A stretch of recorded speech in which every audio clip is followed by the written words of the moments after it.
respect for the rhythm of the drums that remind us of the rhythm of life with its beginnings and endings. Grace and peace and welcome, beloveds, to the Riverside Church here in the city of New York.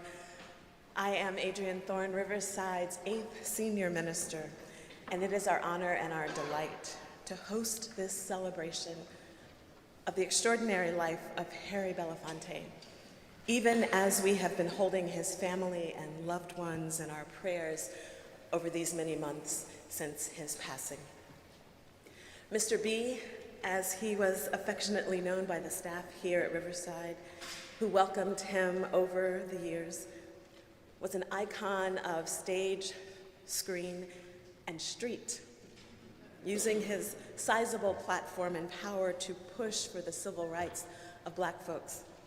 And we thank God for his clarity of vision, his courage, his creativity, and his commitment. We trust that the good he has done in this life will continue to heal the current generation and the generations yet to come. With the past, present, and future in mind, please join me and Mr. Belafonte's family in acknowledging the original stewards of this land that we call Harlem. The Wequaskik people raised corn and tobacco here and called their land Quinahung, or Planting Neck. The Wequaskik were a subset of the Wapani. Therefore, we recognize this united territory and the sacred ground upon which we sit and stand. Today's Broadway follows one of the original trails of the Wequaskik people, so it is even more fitting that in their honor and in honor of Mr. Belafonte, that we now call the ancestors in to guide us in this time of celebration. Ashe and amen.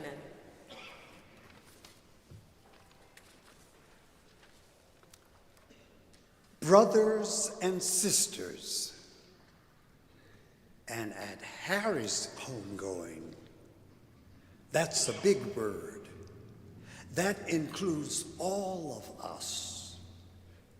We, despite our variations in pigmentation, hairstyle, where we came from and where we are going, for Harry to say brothers and sisters meant all of us. Therefore, I want to join Pastor Thorne in welcoming you here tonight, not as brothers and sisters alone, but one family. Say one family.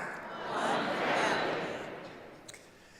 I am honored to have the opportunity to say a word for my dear, beloved brother. Harry Belafonte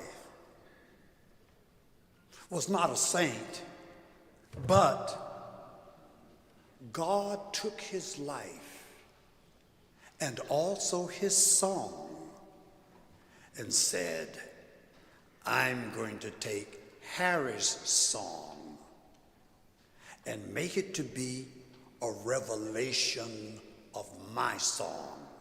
I'll tell you why in just a moment. But tonight, as we gather, we do not gather in mourning. It's indelicate to do so for Harry, because when you thought he was down, turn around and here he goes again. And so we do not think of him as gone as much as going on. Where? In Harry's case, you can't tell where he's going. That is to say, one thing you can be sure of, he is going for love, he is going for justice, he is going for community. Now let me tell you, if he were alive, I would consult with members of the family to see if I could get Harry to consider a song that I wrote 20 years ago when I was the senior ministry emeritus here at the Riverside Church. I think he would have sung this song. I made heaven so happy today. He put a little receiving God's love and giving it away. When I looked up, heaven smiled at me. Now I'm so happy, can't you see? Sharing makes us happy, makes heaven happy too. Sharing lifts your spirit and brings the best from you. Sharing sends a ray of hope to places needing care. Sharing says we're neighbors, God's children everywhere. I'm happy, look at me, I'm happy, can't you see? Sharing makes me happy, makes heaven happy too. I'm happy, look at me, I'm happy, can't you see? Let me share my happy, loving smile with you. Harry might would have sung that song. But now let me tell you why God took. Is this Harlem? Riverside Church? Mm-hmm. Well, it all began here, so why don't we just continue his journey here? When Harry was born, he was born into poverty. He was born into periodic conflict in family, amongst friends, in the culture, in the clan in the Southlands. But he always managed, no matter when he dipped low. Watch out, here come Harry again. And I say to you tonight, the reason God says Harry's song reveals my song. God is love. Harry sang about love. God was for freedom and justice. Harry was fiercely about that work all his life. God was about power. Power to bring about change. Harry was determined to do it. And another thing about him, God believed in building community and is at work even now, recruiting you and me to help replace Harry. Who in this house can replace Harry with the commitment to justice, concern for workers, concern for those who had down on their luck but lifted by God's grace? Who in here tonight, memorializing his life, will replace him? And who will replace his song of love? Love, agape love of God. And by the way, who here tonight will replace Harry's generosity? He helped Dr. King in the darkest hours. He went down to Selma and offered hope to despised and dispirited people. Who here tonight will step up to the plate and say, I'll be a replacement. I'll be on the dream team for justice, for generosity, and for peace. And now I want to ask one last question and then I'm through. Who is it that has a song to add to Harry's song? I ask you in honor of Harry Belafonte. Those who can, please stand and repeat these words after me. Stand.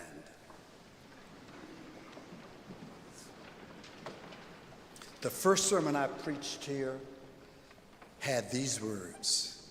Repeat these words. There's a song inside of me. I can hardly wait to see what it is I have to say, or the music I will play. It's been so long in coming. First a thought and then some humming. But before I find my key, something stifles it in me. What keeps my song from being sung? Past hurts, deep fears, a timid tongue. What makes my freedom come so hard? A self-made live-in prison guard. Meanwhile, the song still groans in me. I can't be me until my song is set free. Debating and hesitating, my song could die. The Spirit said to me, release your song. Said the Spirit to me, be free. Be free. It's Jubilee. Cast out each fearsome song patrol. Proclaim deliverance to your soul. You may be seated while I complete it. Thank God my song has been set free and the rhythm and the words are right for me. I'm finally ready to sing out song, and Harry says, this is my song. Welcome.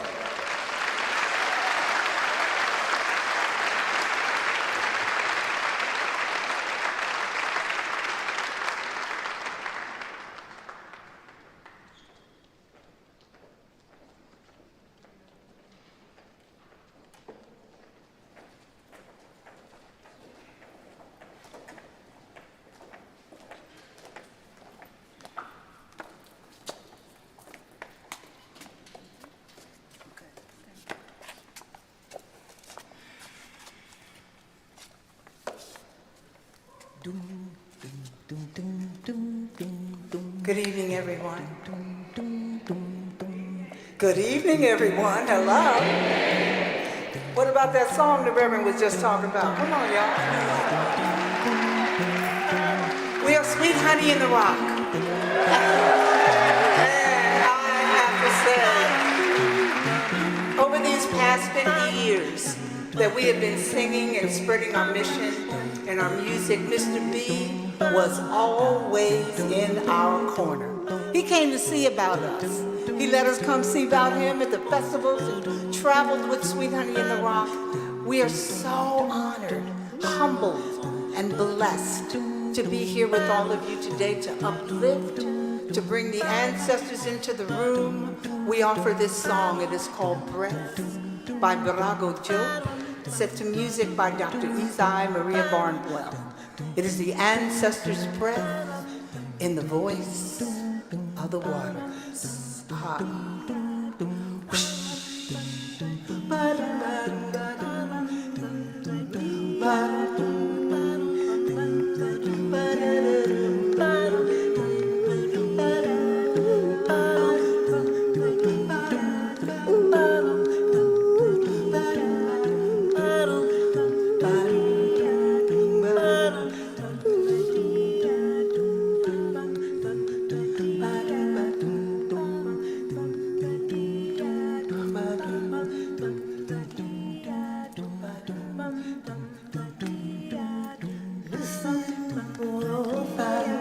To things and to beings, listen more often to things and to beings, to the ancestor breath. When the fire's voice is heard, 'tis the ancestor breath in the voice of the water.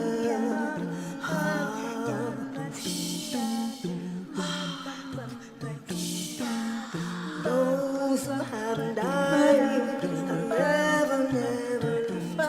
The dead are not under the earth. They are in the rustling trees. They are in the growing woods. They are in the crying grass. They are in the moaning rocks. The dead are not under the earth. So listen more often to things and to beings. Listen more often to things and to beings. 'Tis the ancestors' breath when the fire's voice is heard. 'Tis the ancestors' breath in the voice of the water.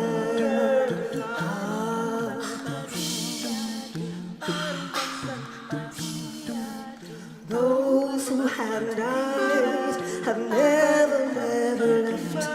The dead have a pact with the living. They are in the woman's breast. They are in the where child. They are with us in the home. They are with us in this ground. The dead have a pact with the living. So listen more often to things and to beings. Listen more often to things and to beings. 'Tis the ancestors' breath when the fire's voice is heard. 'Tis the ancestors' breath in the voice of the water.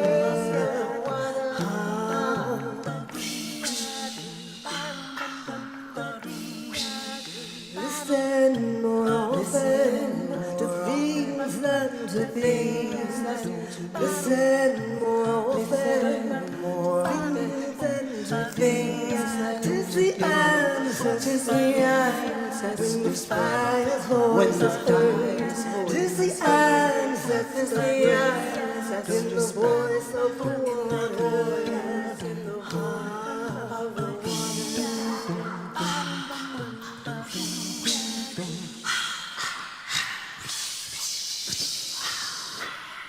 Thomas William Mail Order. Yvonne Sutherland. Martin Luther King Jr. Prentice Robinson. Aretha Franklin. Harry Belafonte. Mr. B. Mr. B. Mr.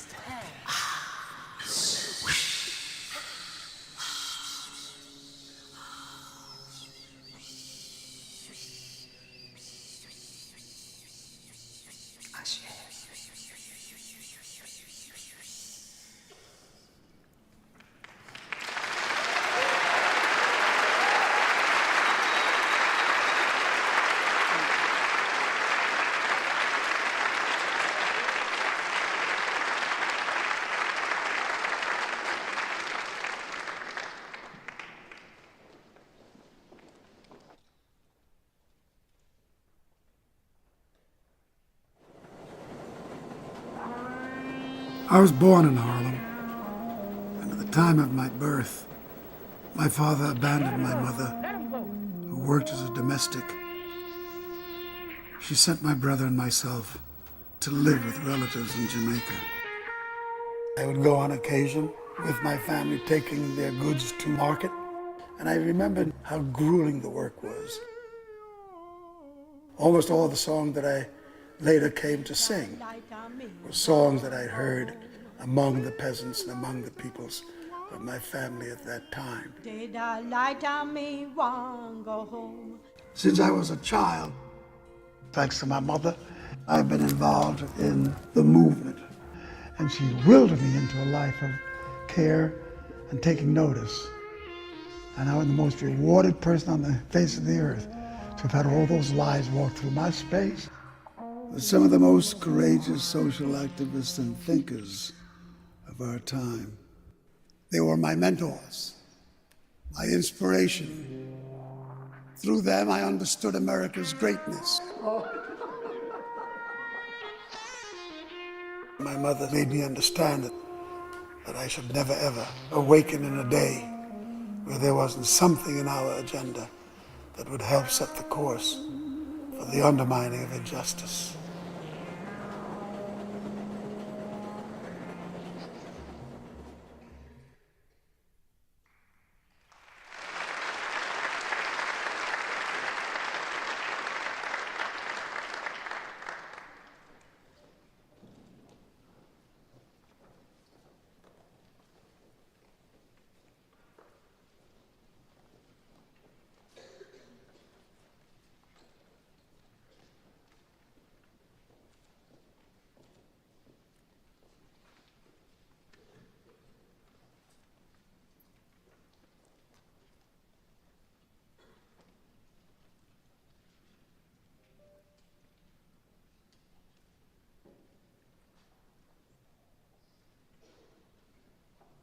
Swing that hammer,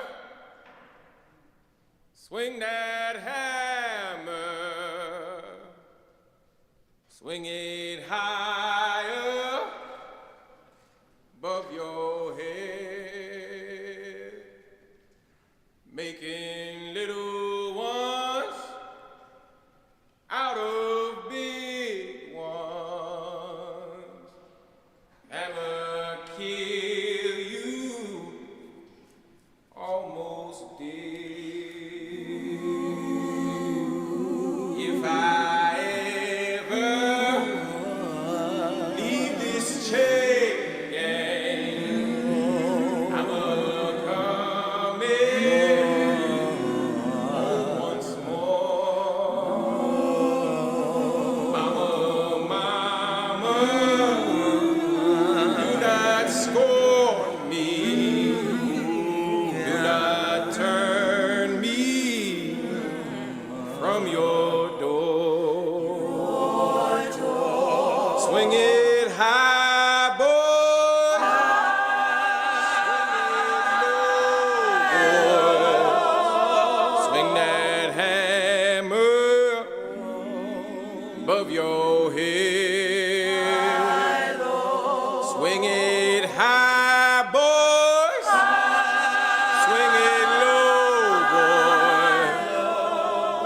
Hammer kill you, almost did.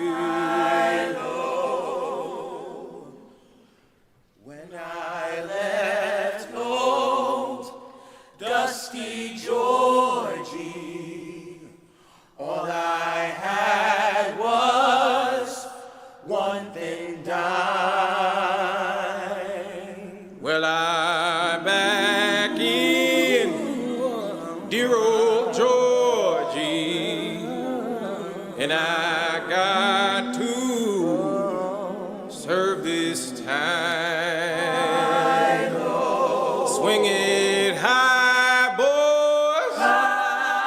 Swing it low, boys. Swing that hammer till you did. Swing it high, boys. Swing it low, boys. Swing that hammer till you did. Mama, mama, mama, ain't you ashamed of your dear son? Ain't you sorry that you bore me? When you see what I done. Swing it high, boys. Swing it low, boys. Look here, ma, what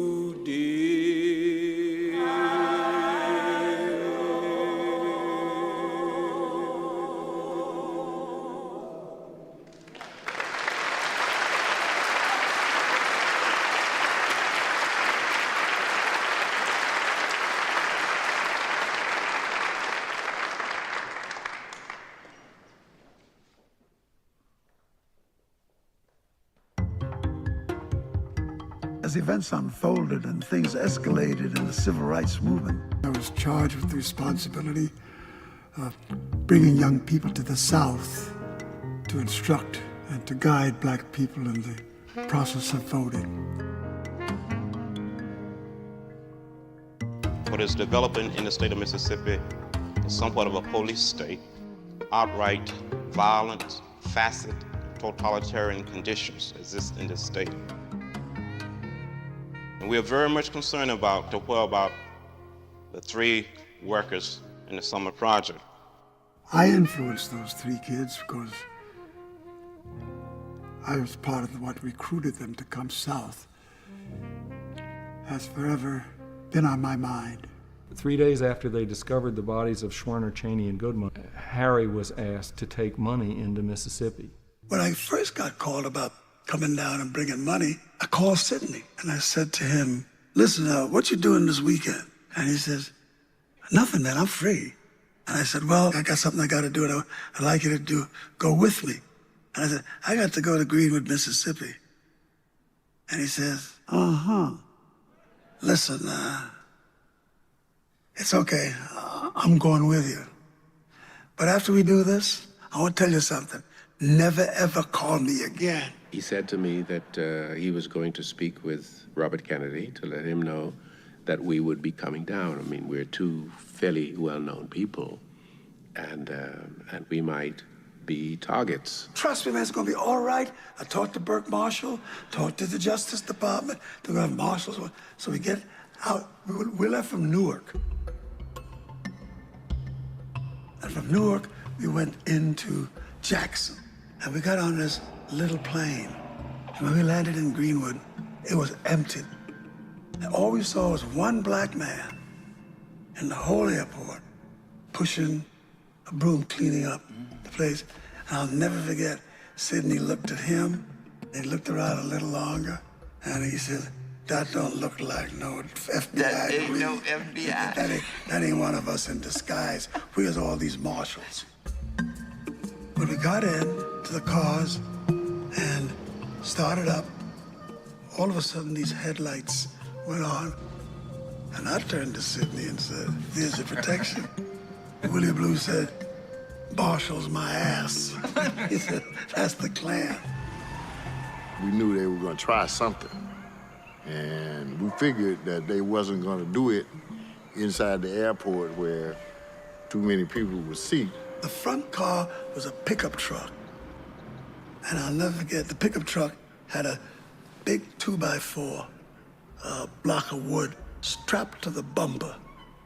And as they came up behind the second car, they kept ramming it. And that was my position on it, was he gonna have to kill me before they get around me. Ain't nobody coming up beside me.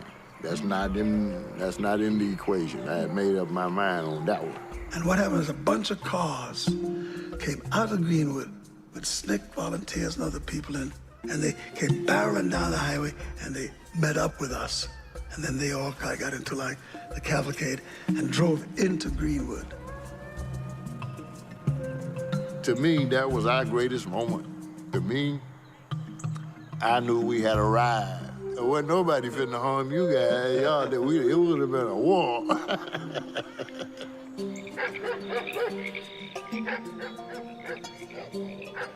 When we got to Greenwood and gave the money and everything else, they decided to put us up in this little house. And outside, one of the people was sitting there with a shotgun.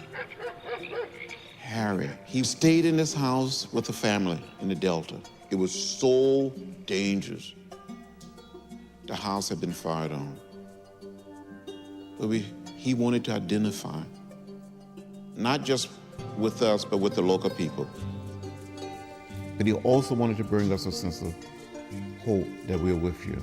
And I will never, ever forget that.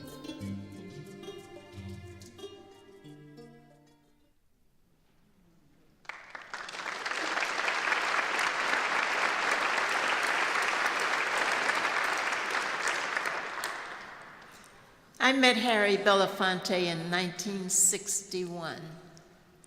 I was coordinator of the Freedom Ride from Nashville, Tennessee.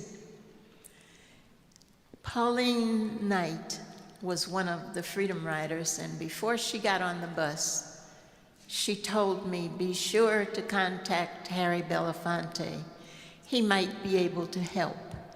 And she had read that he was into civil rights, so I called him, and he said he would help.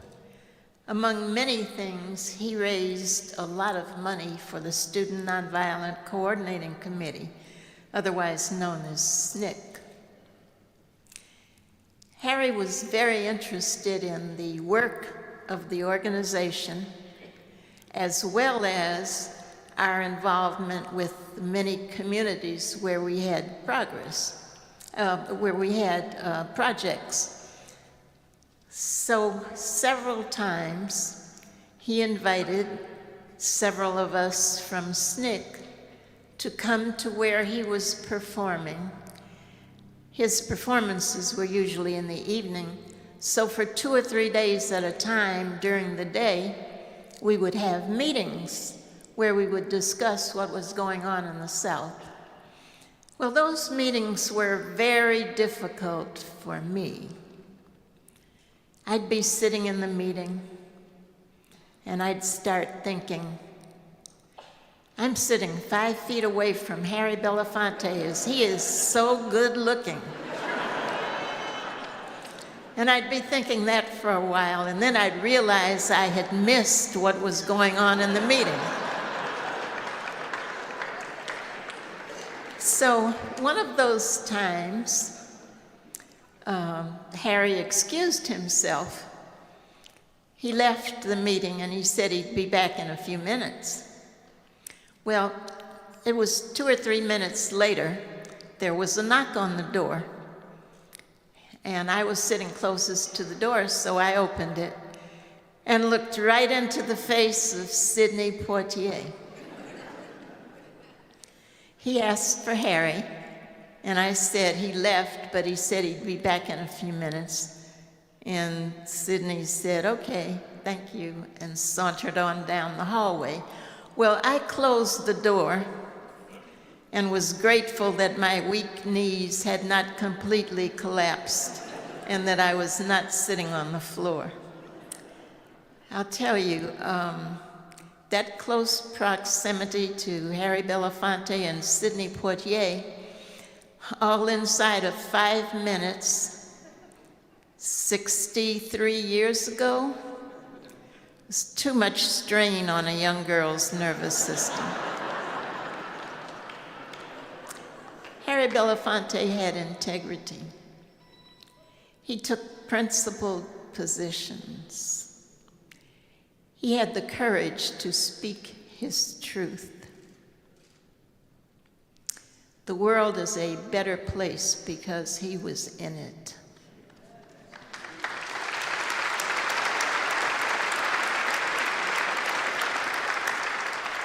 Harry, we will continue to miss you.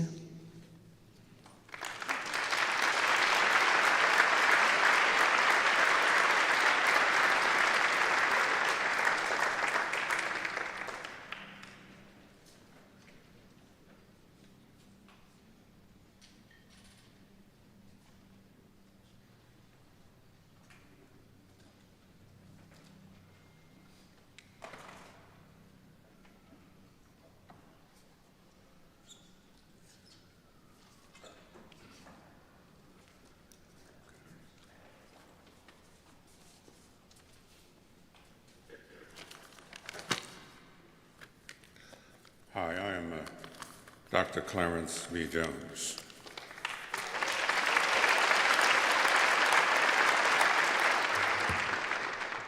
Hi, beautiful.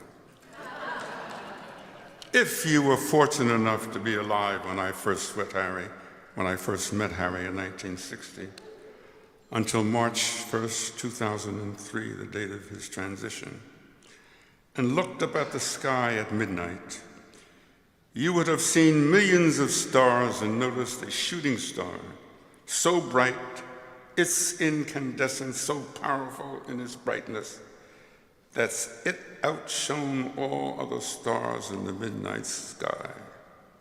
That star, my friends, was Harry Belafonte. Never, never, ever will you see such a star so bright ever again. Before Paul Robeson died on January 23, 1976, Harry visited him in Philadelphia. Among other things, Harry said, "Paul, I must know, was all that you have gone through really worth it?" Robeson replied, "Although we may not have achieved all the victories we set for ourselves, may not have achieved all the goals we set for ourselves, beyond the victory itself, infinitely more important was the journey." Harry Belafonte's life is an exemplar of a journey we must continue. Thank you.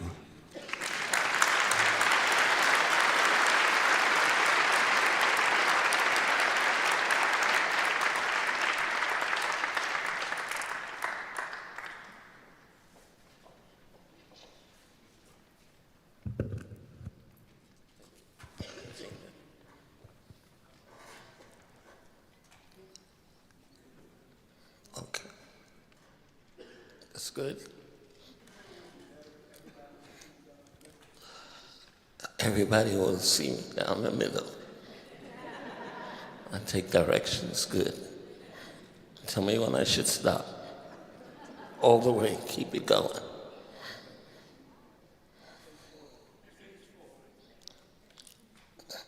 You real boss.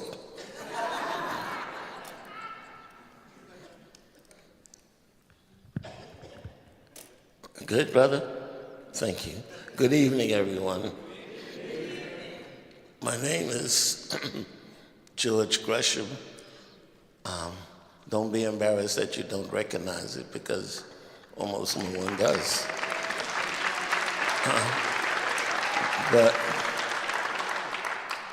my love of my life is I'm the president of 1199, SEIU, United Healthcare Workers East. First of all, to Pam and the Belafonte family, I just wish you greetings. And I know you've heard it a million times, but thank you so much for sharing him with the rest of the world. Because I don't know anybody that I've gotten to know that inspired me more than Mr. B. When I got to really get to know him, and he started telling me the stories, and I was visiting him, and I said, Mr. B, every forum of justice I've ever heard about or participated in, you were there. You were behind it. You sponsored it. I think that he was an amazing person. I thank you to the family for just giving me the pleasure and honor of speaking of this wonderful man. As we began to talk, I found out that we both went to PS 186 in Harlem. We were talking about places to start up a cultural museum. And I mentioned PS 186, and he said, oh, you went there, so did I. And then he said, of course, at different times. I love this man. I was so glad to hear that we are having this kind of service, because he deserved it. He earned it. And so, y'all didn't come here to hear me. I didn't even come here to hear me. But I think we have one big thing in common, and that is our love for Mr. B.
Good evening, everyone.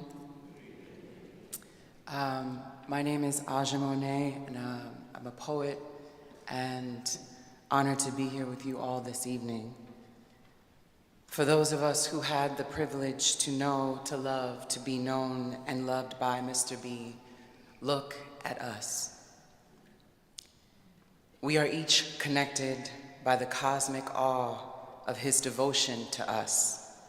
What a presence he carried. What a calling and responsibility for us to shepherd. Praise the breath that named you so. And here you were like a flash or fluttering wing, a wind beneath and beside us, all that conspired in the universe to wander you into existence, all that flows through you, flows through us. There is a Harry in every heart seeking art and beauty and justice, and we carry your dimples carefully across our face like buckets of water across earth-colored roads in a calypso song. You are our Deo, a voice that startles our own mouths, our island breeze and the surviving sun adored and cherished, a charm on all our wrists raised in the reckoning of our pains and pleasures, a lifetime of performing in the theater of our chests, echoing drum, riffing on our loves, an ancestral standing ovation. Every show is a ceremonious gathering of what is just and what is possible.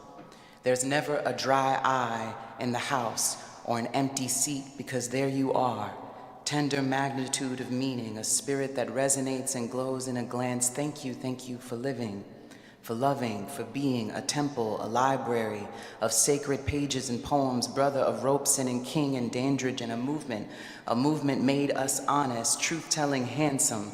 Praise the day you were born and the mother who made you possible, all that you have endured to be. Destined, bless your calling, your listening, your now. A dream in this nightmare, fellow gatekeeper of truth. A life-sized devotion in a sentimental mood, the artist's reclamation in the hurt of healing, a folk song crowning us on the veranda of your visions, the poems, the song, the choreography of care, the theater of values, we who emerge, how to be artists, how to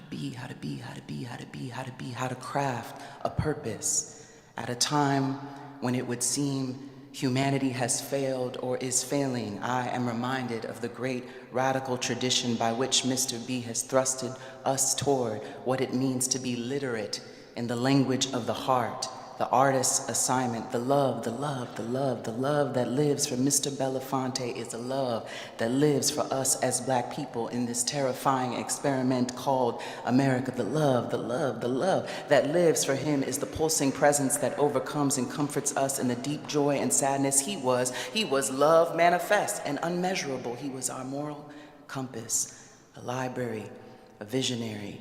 He pushed and encouraged our possibility. He was the horizon of our courage, the beauty and brilliance of many years of sacrifice and perseverance. He was consistent, tried, testament to our greatest living. He was a strategist, a storyteller, an embodiment of values and voices lifted up from the depths and valleys of this country. We lost a magnificent miracle of spirit. We lost more than a man, though he was merely mortal. We lost a true shrine of our most magnificent dreams, a tremendous treasure of our radical revolutionary tradition, the original dream defender. In the truest sense of the declaration, the doing and do's of our does, a song outstretched from the sway of our swag, a forehead kiss from our conjuring, a force to be reckoned with, and a voice who held each of us accountable to that great inspiration called poetry. He was our prayer, our blessing. Harry Belafonte lived a long and obedient life. He rose to his purpose and answered every call from the shadows of this globe. He was solidarity in its fullest expression. Though he lived to old age, it is no less painful or significant, the meaning and the depth of this loss. For as we strategize our way forward, we no longer have the undeniable presence to hug and to hold. I will miss his smile, I will miss the dance in his eyes. I will miss the fingers in his calm tone. There is nothing that could have prepared any of us for the world we were born into, but there are few, very, very, very few, who pave such a rigorous path for which we can follow, and our thirst for justice be quenched. Praise, praise, praise, praise his life, praise his flaws, praise his faithful pursuit of our possibility. Thank you, Mr. B. Thank you. What a life, what a life, what a life, what a life. Living, what a life.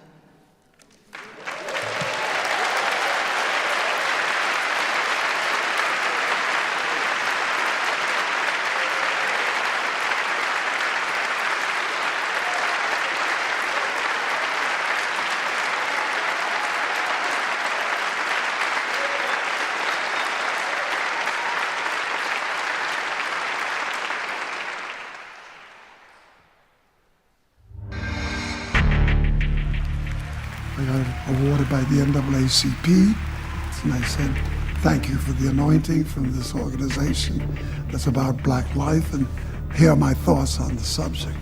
Where are you, all of you? The river of blood that washes the streets of our nation flows mostly from the bodies of our Black children. Where is the raised voice of Black America? Why are we mute? Paul Robes said, artists are the gatekeepers of truth. We are civilization's radical voice. Never in the history of Black America has there ever been such a harvest of truly gifted and powerful artists as we witness today. Yet, our nation hungers for their radical song. Let us not sit back silently. Let us not be charged with patriotic treason. And I will tell you that our kids, those who languish in the prisons of America, are waiting for us to change the system. Thank you.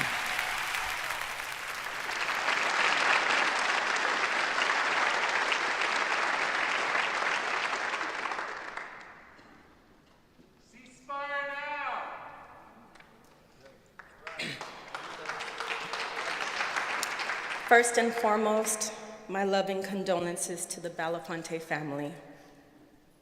My name is Carmen Perez Jordan.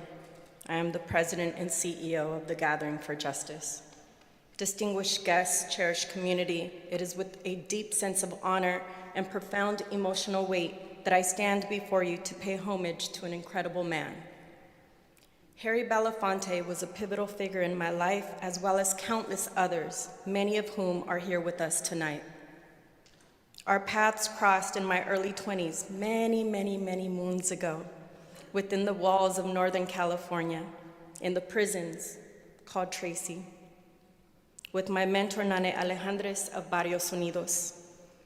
Initially, I didn't know all that Mr. Belafonte was or his contributions to the civil rights movement. Don't blame me, that was like 20-something years ago. My only reference at the time was that he was behind the captivating voice in the Deo dinner scene from Beetlejuice. Yet, as fate would have it, I would go on to work for him, which at the Gathering for Justice, which I am now honored to lead.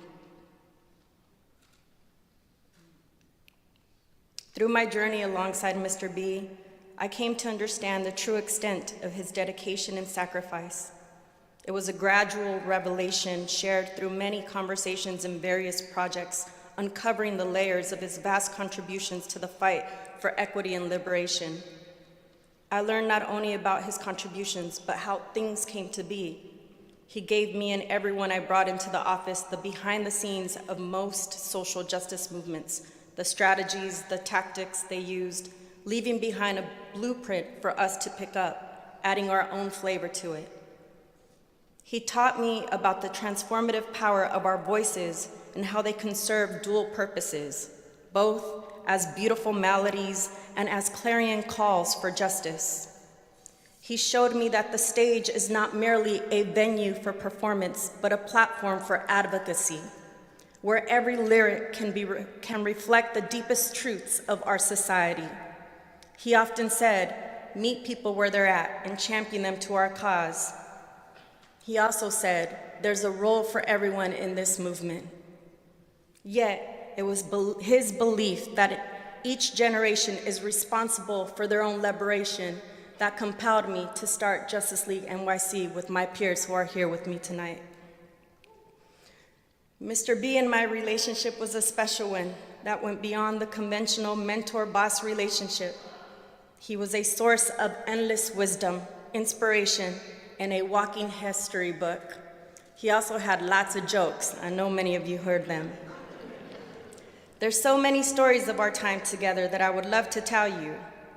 I may be able to share the story of us sipping the 70-year-old rum in his office or dancing to hip-hop, but I'll save that for another occasion. The story I want to share is one that reminds me of who he was. He was a unifier. He brought people together. He gathered us for justice. There was a time when my generation was at odds with the older generation, and I remember going back to my office and hearing about this person and that person gatekeeping, and it hurt my heart. I was lost, and I went to Mr. B and I said, "Hey, Mr. B, what's going on? Like, what's up?" And he said, "You know, Carmen, there has always been friction, but you have to learn how to work with one another. You have to learn how to build radical solidarity." And he said something so profound that I always share with my colleagues. He said, "Those who are working towards the liberation of our people are subject to friendship and support. Those who are being divisive are playing the enemy's game." Boy, did that change my life. Today, as we honor Mr. B, let us remember that there's a lane for each one of us. Let us commit to carrying on his legacy and using our voices and actions to continue the fight for justice, because it's not over. In celebrating him, we commemorate a mentor, a visionary, a man whose life was a testament to the power of uniting people of all backgrounds. His legacy challenges us to envision a fight for a world where justice will prevail. To Mr. B, with all my respect, admiration, and love, sir, thank you. There is no one on this earth like you.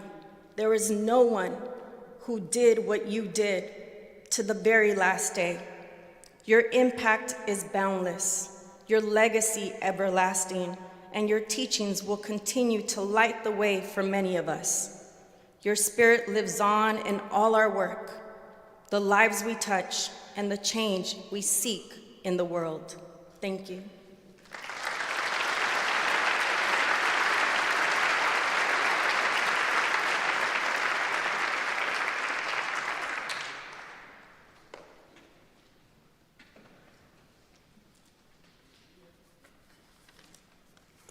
Good evening.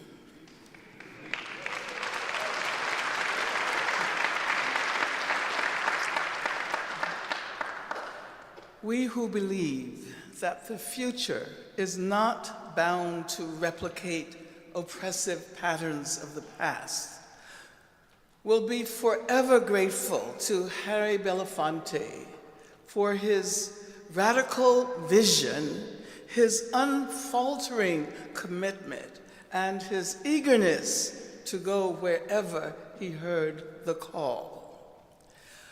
I had revered Harry for a very long time before the news reached me in my jail cell that he was a strong supporter of the campaign to free me.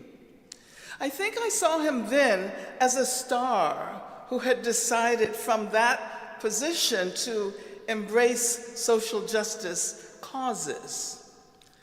But when I met him in 1973 at Paul Robeson's 75th birthday celebration, and he told me that Ben Davis, communist councilman from Harlem, was his mentor, I realized that he was letting me know that the prospect for radical social change was that which gave deep meaning to his life and work on this planet. Had we not had that exchange, I might have been rather surprised when I learned that he and Danny Glover were regularly visiting the brothers in Soledad prison with Nane Alejandres, the formerly incarcerated founder of Barrios Unidos.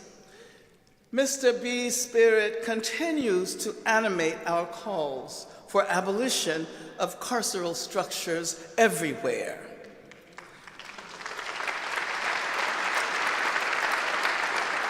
When I was a member of the panel at the Russell Tribunal on Palestine, I was elated, but not really surprised when he and his wife, Pamela, joined us for the last session in New York.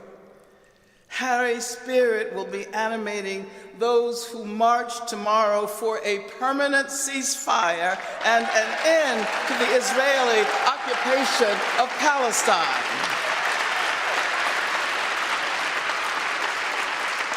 When Harry told me about his work with Dream Defenders in Florida, I knew I had to connect with this socialist, abolitionist, feminist organization of young people.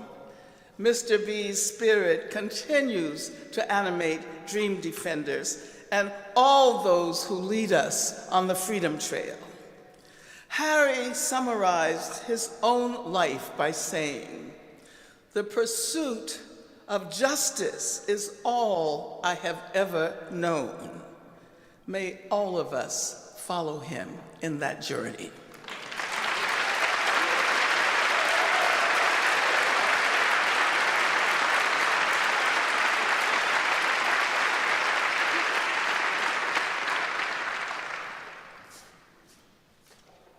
Greetings. My name is Dr. Divine Pryor, Reverend Dr. Divine Pryor. I love Harry Belafonte. I adored him. I admired him. I respected him. I revered him. All of those things. Every now and again, a force of nature passes through mankind. Every now and then, an energy comes amongst humanity that's able to touch every last one of us. That energy I speak of now is Harry Belafonte. Not only was he an iconic figure, he was almost larger than life. He was a man who set the bar very high. He made no apologies if excellence was the only acceptable thing that he would allow to be manifest. He did not ask permission to tell you what was his truth. That was Harry Belafonte. He was a living example. He was a man who stood for what was right. He was a man who did not dare challenge injustice. He actually walked the walk and talked the talk. They tell me I only have a minute, so in my minute I just want to tell you that you saw that 2013 when he received that Spingard Award at the NAACP Image Award, and he challenged the black church. There were some folks whose feathers got a little ruffled. I know. And so one of the bishops in Brooklyn said, "Don't you know Harry?" I said, "Well, I know Mr. B." "Well, can you get him to come here?" I said, "He ain't scared of y'all." And we organized the bishops and the archbishops and overseers, and they were there in numbers. And they came out, and they were waiting, and he was, respectfully late. But he did get there, and when he walked in, sucked the air right out the room. Because they knew right then that it was on. The confrontation was about to happen. And I'm telling you, he addressed them. He is so superb. He is so eloquent. His use of the English vernacular defies the imagination. He can take words and draw images and pictures. And I got that from him. I got a few beatings, too. Mr. B had no problem setting you straight. And I have it documented, that event. I was telling Gina, thank you for allowing me to speak a moment, that I actually have that footage and I want to show it. And Gina said, well, we'll work it out. We're gonna show that footage. I want y'all to hear this. Oh, you talking about dressing somebody up. And in fact, he was so good, he almost had us, we was ready to pass the plate when he got finished. But I want to say, in all seriousness, in my last 10 seconds, Mr. B was a man of integrity. He was timeless. How do you stay relevant for 9 decades? Every issue, no matter how they change and transform, he emerged and responded. He was able to address audiences of all ages, of all classes. He was an extraordinary being. My name is Dr. Divine Pryor, but I ain't no joke. Peace and blessings.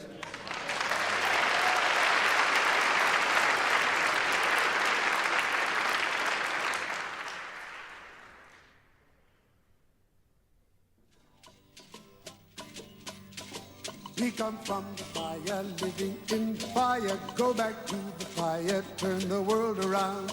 We come from the fire, go back to the fire, turn the world around.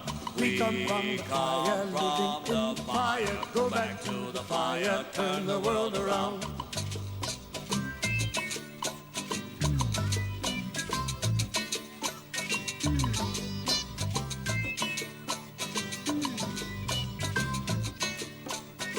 We come from the water, living in the water, go back to the water, turn the world around. We come from the water, living in the water, go back to the water, turn the world around. We come from the water, living in the water, go back to the water, turn the world around.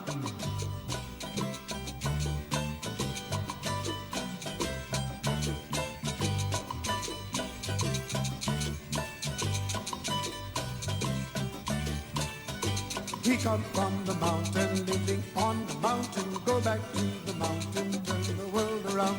We come from the mountain, living on the mountain, go back to the mountain, turn the world around. We come from the mountain, living on the mountain, go back to the mountain, turn the world around. Whoa, ho, so is life. Ah-ha, so is life. Whoa, ho, so is life. Ah-ha, so is life. Do you know who I am? Do I know who you are? See we one another clearly. Do we know who we are? Do you know who I am? Do I know who I am? See we one another clearly. Do we know who you are? Do you know who I am?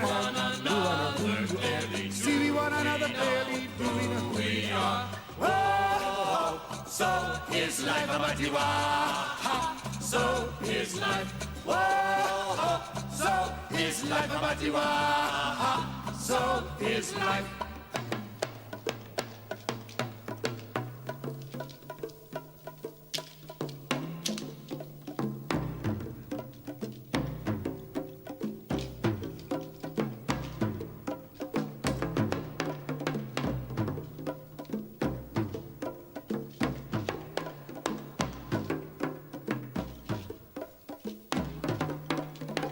Water make the river, river wash the mountain, fire make the sunlight turn the world around.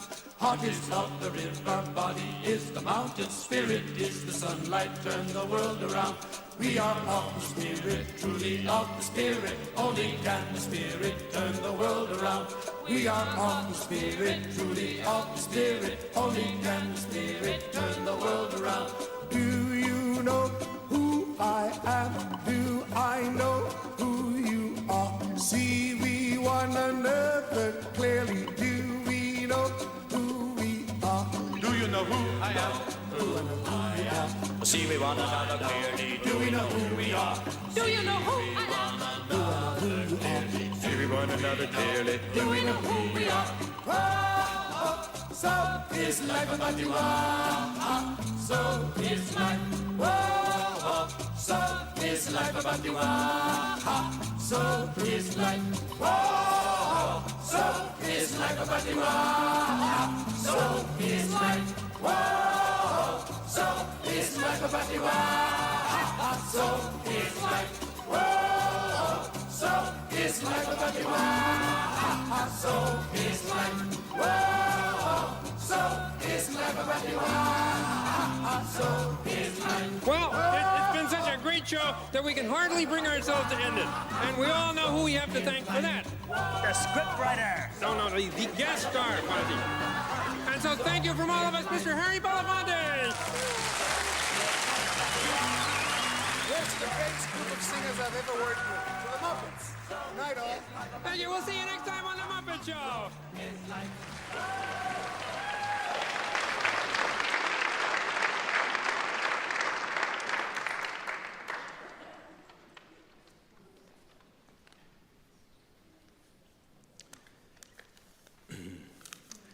This is hard because I feel like I don't want to let Harry down.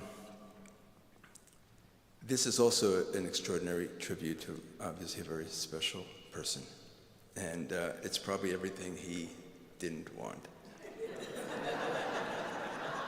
But I don't really believe that, and I know you don't either. But it's everything that we did, and it's everything that he deserved, I think. So I'm honored to have been invited to be here tonight. I know if I'd asked Harry to put it into context, he'd probably have said that it's because they needed a white person.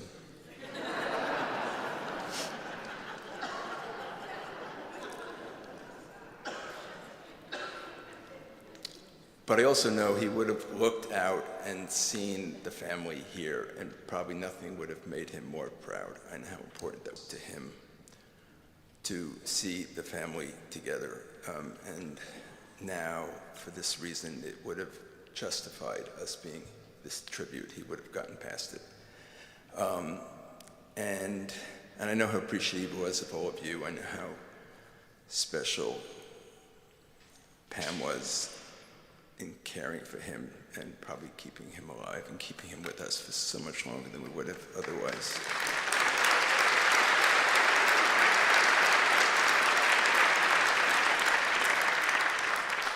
When I was speaking to Gina before this event, I think she told me I had 2 minutes, actually, by the way. And we laughed because we knew to Harry that would have meant 20.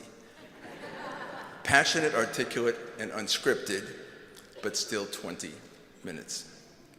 Maria and I had a very special relationship with Harry and with the family. But so probably did half the people in this room.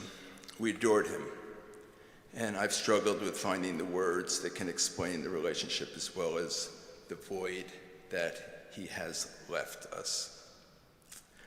As everyone knows, Harry never shied away from a struggle. Marched with Dr. King for civil rights, with Nelson Mandela against apartheid in South Africa, with Cesar Chavez for the rights of farm workers, and Hugo Chavez in Venezuela against poverty and inequality. And not all of these issues and many others that he championed were popular at the time. But in the spirit of his friend John Lewis, Harry could not resist good trouble.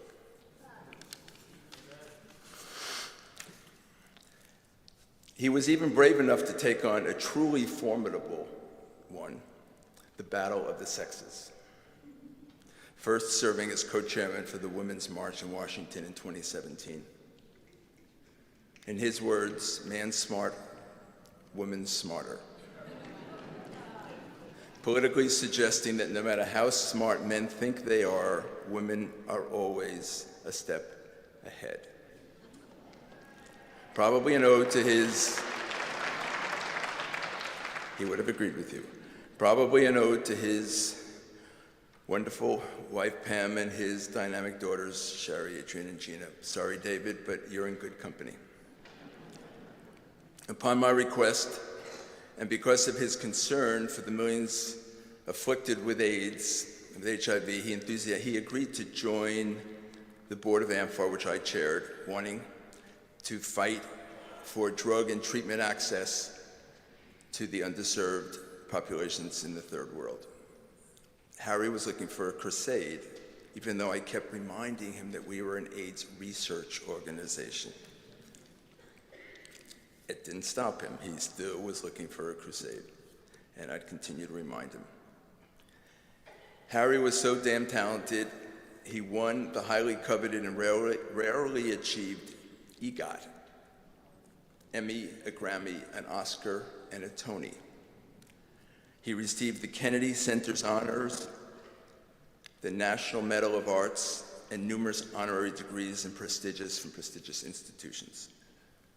But I reminded him often that he never truly realized his meaningful acclaim until 18 years ago when he made a guest appearance in a Kenneth Cole runway show in New York Fashion Week. He stole the show, obviously, but because he was so damn refined and so extraordinarily, annoyingly elegant, always.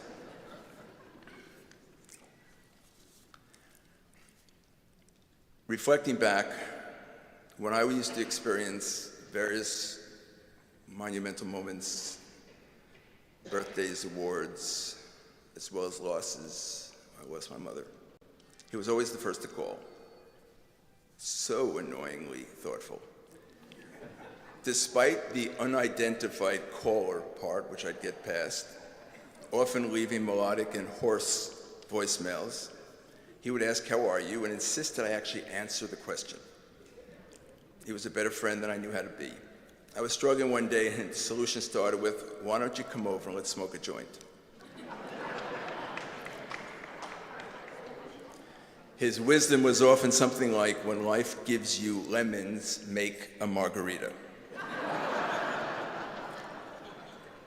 Harry had the unique ability to find the light as well as the purpose, meaning, and even humor in most anything. I still love laughing with him and sometimes just laughing at his laugh. He admittedly didn't take the world seriously, except when he did. And when he did, he really did. At every stage of his life, on behalf of the underserved and unempowered, he did what he could in a way that only he could. That said, he was disgusted by the treatment of young black men in the criminal justice system, as you heard from Carmen, of how often black individuals encounter loved ones for the first time while incarcerated. The cycle of incarceration, he would say, is real. He was appalled by the subjugation of women and the tolerating and even promoting of violence in the community. He was concerned that the monumental progress that so many had worked so hard for could be lost by and for the benefit of future generations. He believed the young needed to be more engaged and more enraged. The lesson of his mentor, Paul Robeson, to get them to sing your song, remained his driving force and call to action in his fight for social and criminal justice reform until the end. I believe Harry's activism was a choice as well as a calling. He used every platform he had to shine a light on injustice wherever it was, to sing the songs of those who were silenced with the same melody that consistently disrupted the status quo, with an unyielding demand for better for and from us all. Harry leaves behind a chorus of voices, still singing, still fighting, several we have heard from tonight, all of whom are now bearers of his song. In closing, in the words of our dear and inspiring friend and my mentor, daylight come and we want to go home. Harry, you have found your way home, hopefully a place of peace and eternal rest, and God knows you deserve it. I expect one day to laugh with you again about all the shit going on that we are left having to make sense of without you, almost every night and day-o. We love you, Harry.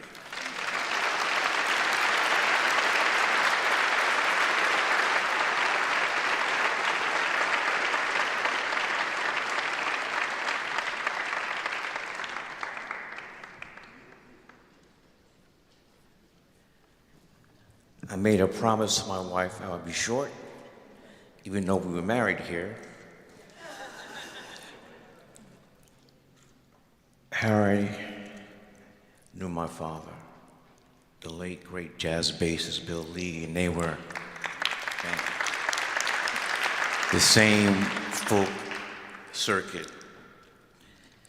Odetta, Peter, Paul, and Mary, I mean, everybody. And so I would meet them. We would have a run bumping each other. And would say to me, every time you have a part in your film for an older man, you give it to Ozzie Davis. And every time you would see me, that's the first thing he would say. You have to give every role to Ozzie, Coach Odom in School Days, and the mayor, and Do the Right Thing, and Jungle Fever, everything else. Ozzie, then, you got Ruby too, so what do you want me to do? So finally, timing is everything. And I had a role for him.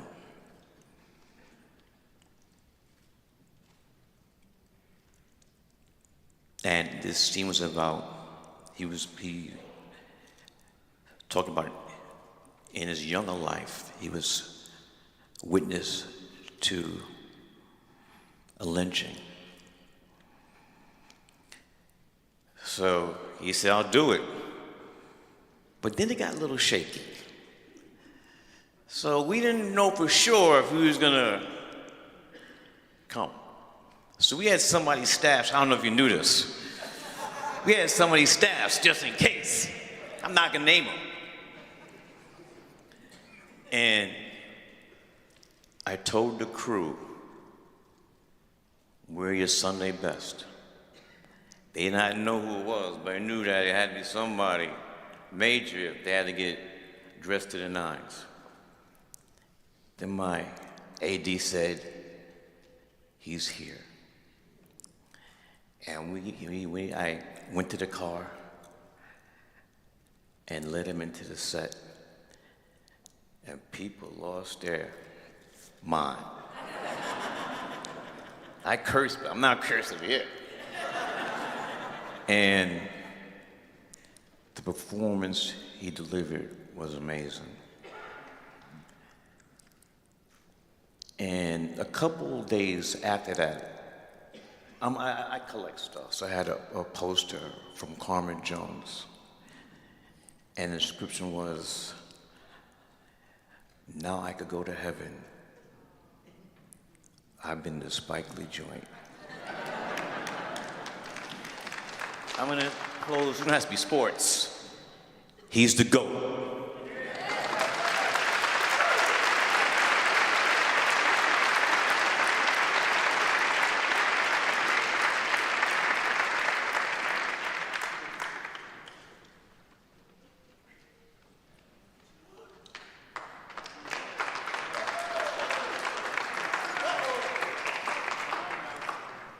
Wow, Spike was short. I was there expecting a long one. Hello, everybody. My name is Chuck D.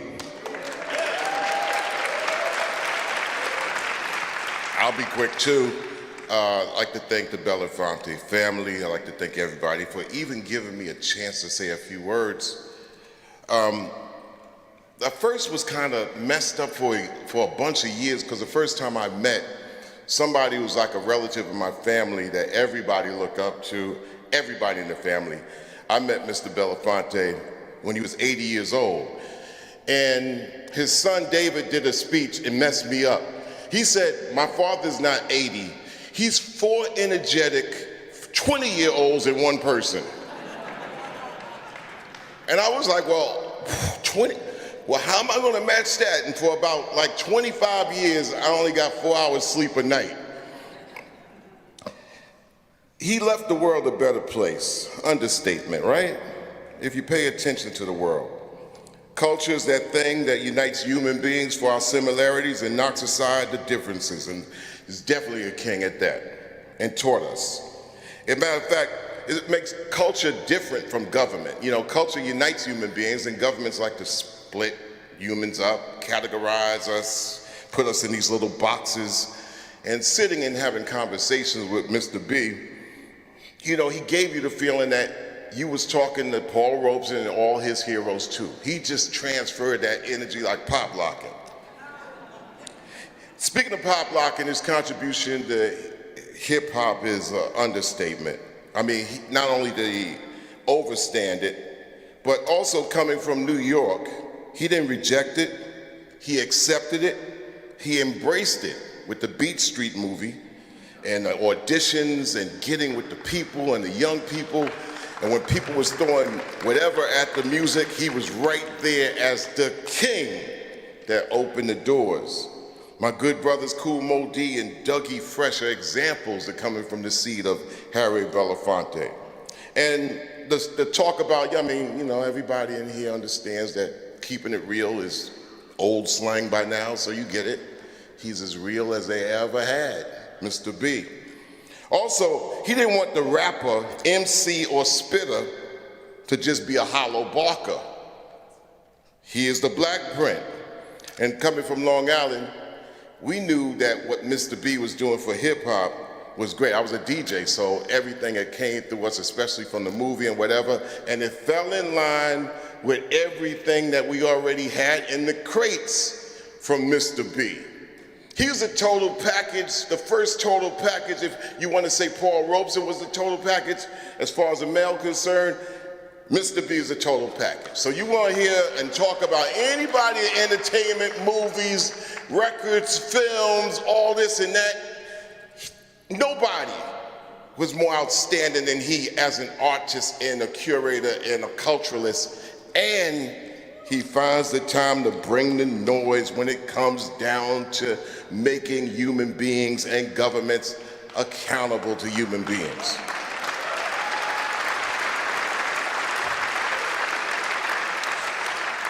He's the Black Print. He put the movement to hip-hop rap music as well. Years later, Public Enemy was inducted into the Rock and Roll Hall of Fame. And of course, all the rockers were like, well, they're not rock, they're not rock. And I would just say, well, we the roll, baby. And HBO, home box office TV, said they were adamant about having a TV show. So it's not about the Rock and Roll Hall of Fame, it's about the TV show. And they were always trying to do this thing like, whenever you have somebody inducted, they would have some younger artist induct them. So they would like say, well, Public Enemy, who's gonna induct you? And they had a whole list of names. And after we had our list of names, I said, we want Mr. Belafonte to induct us. And they were hemming and hawing, and we don't do it that way. And some of them were like, had the nerve to say, who? I mean, huh? What is he? You know, like what, Mr. Bell? Okay, but the guy that does the songs from Carmen Jones in the 50s? We say, yeah, you don't bring him, you ain't getting us. Stay my tail home. They called my man, my bro, Spizike. It says, Spizike, help us.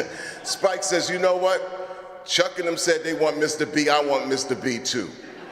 Then they went to Spike and said, well, can they both do them together? Because like, we need the star power to bring you in. And Spike says, okay. Now, once you bring Spike and Public Enemy up in the house, it's like, oh, here we go.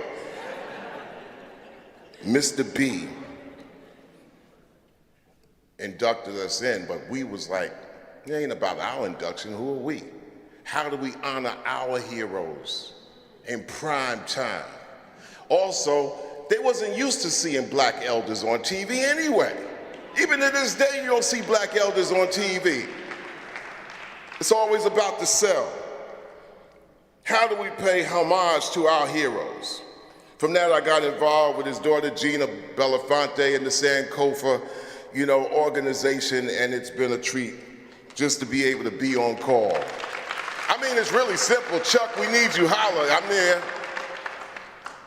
Woven with the love, peace, and passion of all of our families, my family, moms, dads, kids, brothers, sisters, wives, in-laws, an all-connected family are indebted to Mr. B, his family, and everything else. I was like, well, we go from me to we. And that's what he said, let the me turn into we. And I said, and then we could get involved and really galvanize the movement. He said, Chuck, you are the movement. You are the movement. And at that point, I always knew Mr. B meeting a president. I never met President Obama, but I knew that meeting a president would step down from Mr. B. That's all I had to meet, Mr. B. I mean, I'm not, no disrespect, but I met Mr. B. Last story I got to say, this is real short. Once I said, all right, I could be the movement, and I'm putting in like 12 hours a day, went to Mr. B's house, graced by Mrs. B and Mr. B, and I was like, you know, ever since David said that speech about you being 4 20-year-olds in an 80-year-old body, you know, I've been moving and running, and then he says, Chuck, yeah, you know, you are the movement. It's all right to wake up at 11 a.m. I was like, what?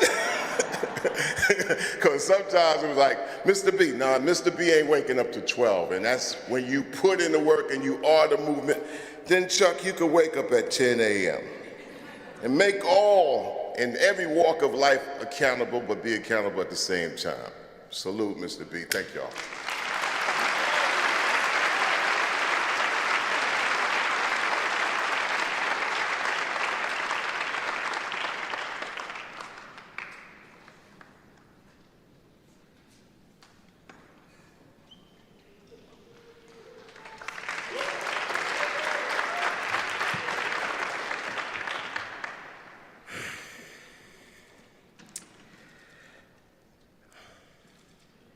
I have to tell you that when my phone would ring and I'd pick it up and I'd hear, what?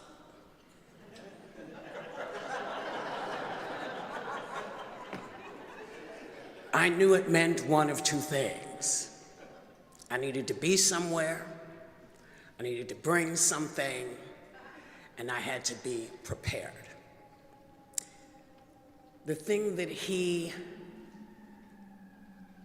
did mostly in my mind was that he very competently explained to people why they needed to be caring, why it was important, starting with the fact that if I don't care and you don't care, what is there?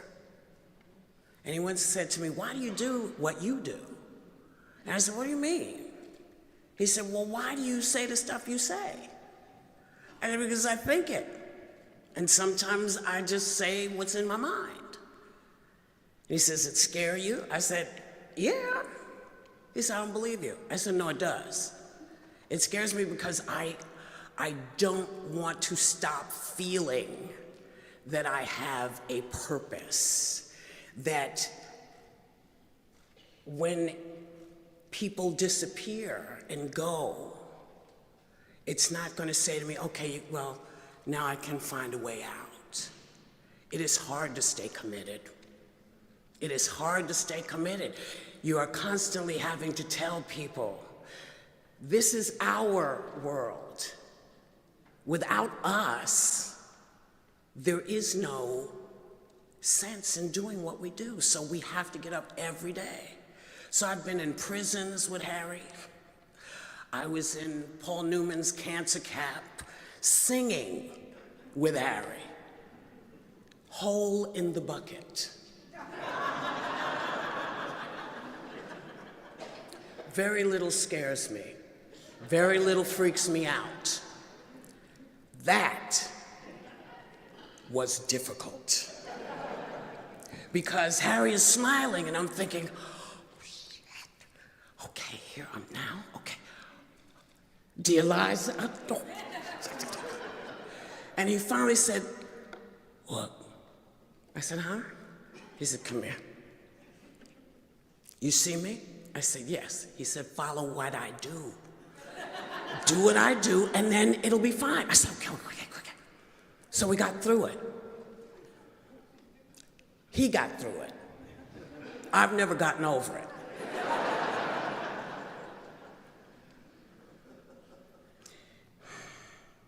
The other thing that I learned from Harry was about children. Because children don't always understand when a big personality is usurped by the world. They don't always get it. And so I realized that adult children and small children don't always know why there isn't the time they want you to give to them. They don't understand saving the world until they get to be older. It is hard to be the child of a megalite. And I just want to say to each and every one of his children, people keep saying, where are the people who are going to lead us? Well, it's starting with you all. You were taught by the best. You were taught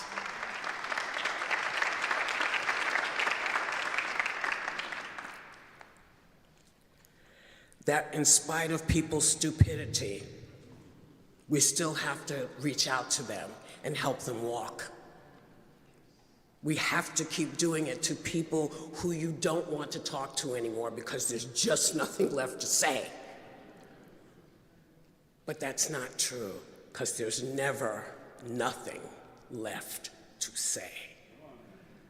So I am thrilled to be here. I'm thrilled at all the things that I learned from Harry. Going to Alcatraz, watching inmates graduate. Important, okay, got it. Never left it, still with me. Taking care of the kids at the cancer camps, not just one, the many that he introduced me to. Why? Because he said, here's how you can help.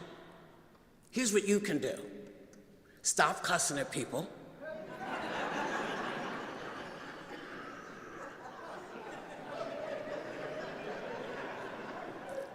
It was the one thing he asked that I could not give him.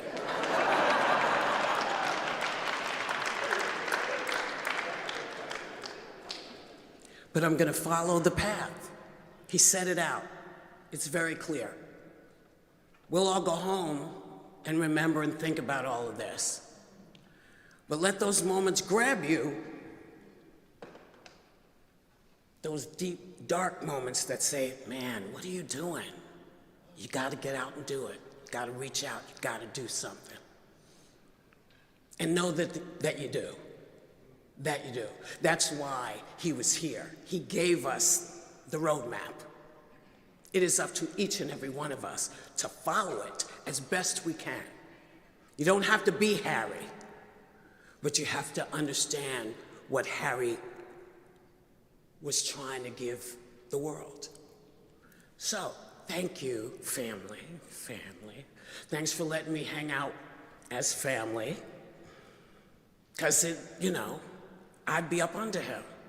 Hi, Harry.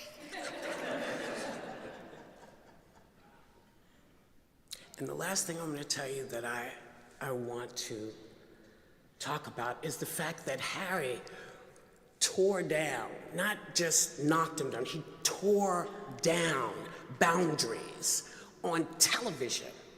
He touched Petula Clark and people's heads exploded. Their heads exploded. He touched her. He put out great comedy, great special called Time for Laughter, with some of the greatest humorists on the planet who happen to be black. People lost their minds for this because they'd never seen a whole bunch of black people in one place at one time before on television, apparently. But he shifted that. So every time you see folks of color on television, you remember Harry put them there. Harry did that.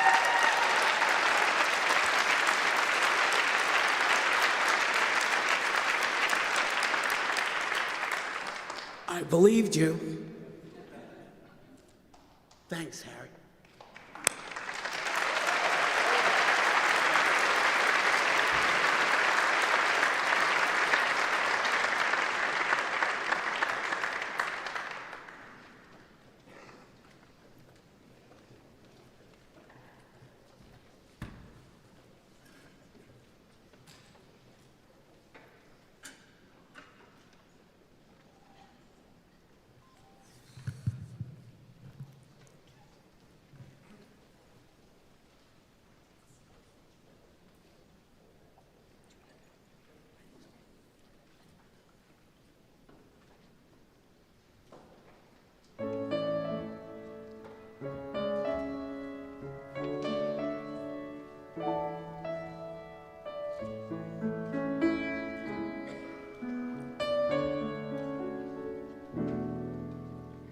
Try to remember the kind of September when life was slow and oh so mellow.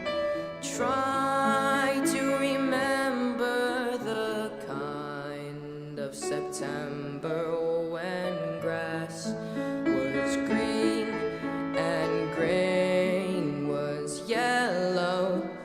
Try to remember the kind of September when you were young and callow fellow.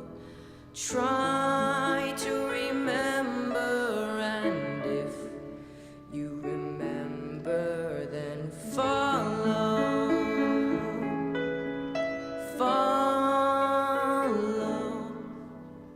Try to remember the life was so tender when no one wept except the willow.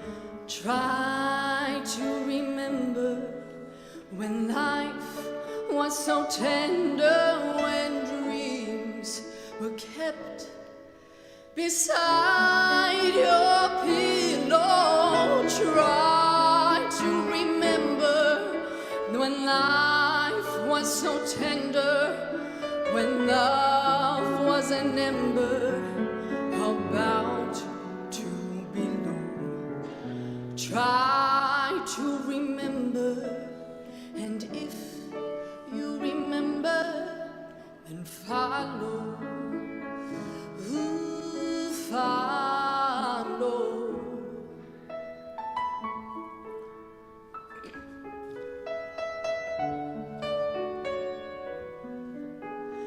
Deep in December, it's nice to remember, although you know the snow will follow. Deep in December, it's nice to remember without a hurt. The heart is hollow. Deep in December, it's nice to remember the fire of September that made us mellow. Deep in December, our hearts should remember and follow.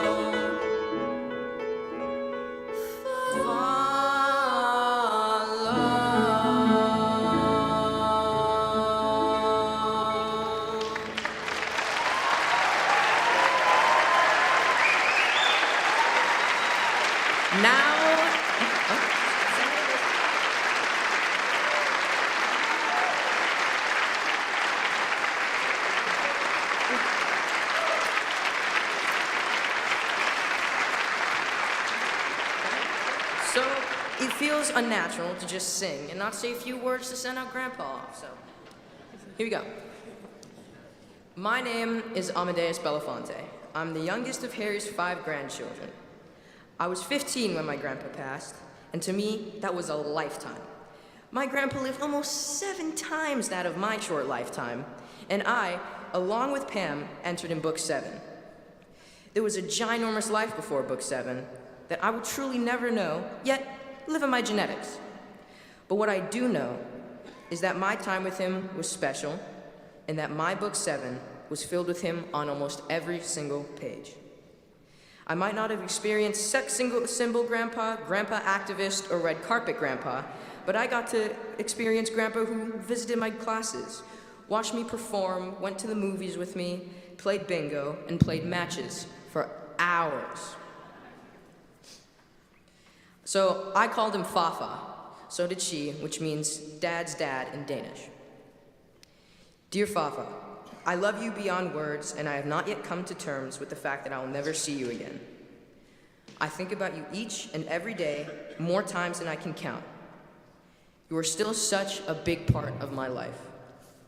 I carry my heart on my sleeve, or in this case, on my back. On my back. And I'm not afraid to admit that I still sometimes cry rivers 9 months after you left me.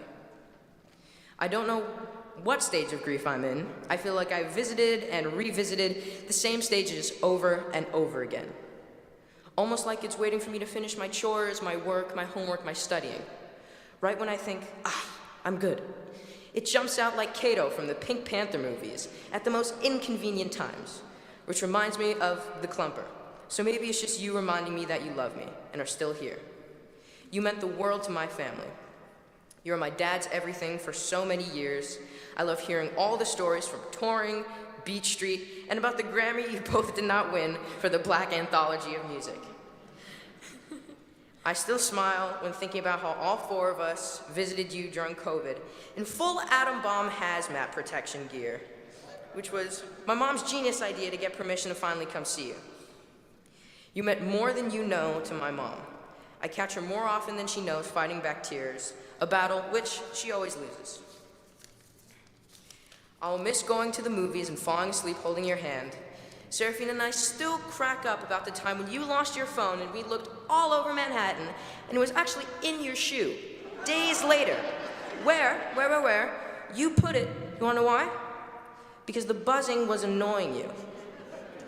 The way you drank water, you would swish it after you ate something to get all the food out of your teeth. Your really long feet, your hugs, your voice, your cheering, your pride, and of course your advice. I really miss your mischievous ways. I'll miss your clumper, as will my dad. I'll miss your playing matches and eating chicken wings, and as I've said many times, your deboning technique is legendary. It's insane. Put it in, take it out, gone. All meat's just in there. I love putting my head on your belly.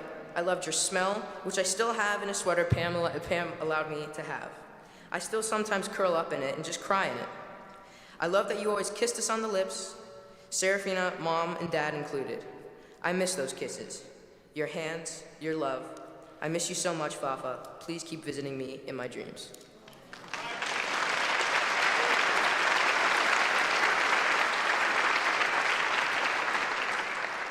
One of my favorite photos is of my grandpa and I in Jamaica. He is looking up at me as I'm in the middle of a big laugh. He said something incredibly funny that I promised I would never repeat. That photo sums up our moments and memories with him. Pure love, mischievous jokes, and no drama. Fafa meant the world to me. He was always there, the day I was born, my christening in Denmark, first steps in LA, trips to Jamaica, weekly visits to his apartment, and every day when he lived with us for 2 years. And now I feel an immeasurable hole that he is gone. Nothing prepares you for when a stable pillar in your life, a presence felt even when not physically in the room, is no longer there. No more voicemails, all-encompassing hugs, or lessons to the man, the myth, the legend on how to use Snapchat filters, which he found particularly amusing. While this staple is not physically here with us, I see him in my family, see him in my snapshots, hear him when we sing, feel him in my heart. Grandpa was one of the first Black men of his caliber to walk through the doors that he did. With Grandpa's passing, it became evident the importance of protecting this Black legacy. protecting his history from the hands of whitewashing and from being forgotten as the tides roll forward. I am a fierce protector of his legacy. His story will not be forgotten. Rather, it is turned into inspiration we use to move forward and help those Grandpa's voice protected and uplifted. While this staple is not physically here, we see him, and I feel him in my heart and in your nose and curls. Fafa, I miss everything about you, every single day. I miss how your hands felt when interlocking with mine. I miss your wildly infectious laugh, your kisses, your raspy voice that I still have reverberating in my ears. My favorite spot was sitting in your lap, whether just us or surrounded by people, and you would whisper things that only I was meant to hear. Like my brother, I still have not totally accepted that I will never see you again. We love you so much, Fafa. I hope you found your island in the sun.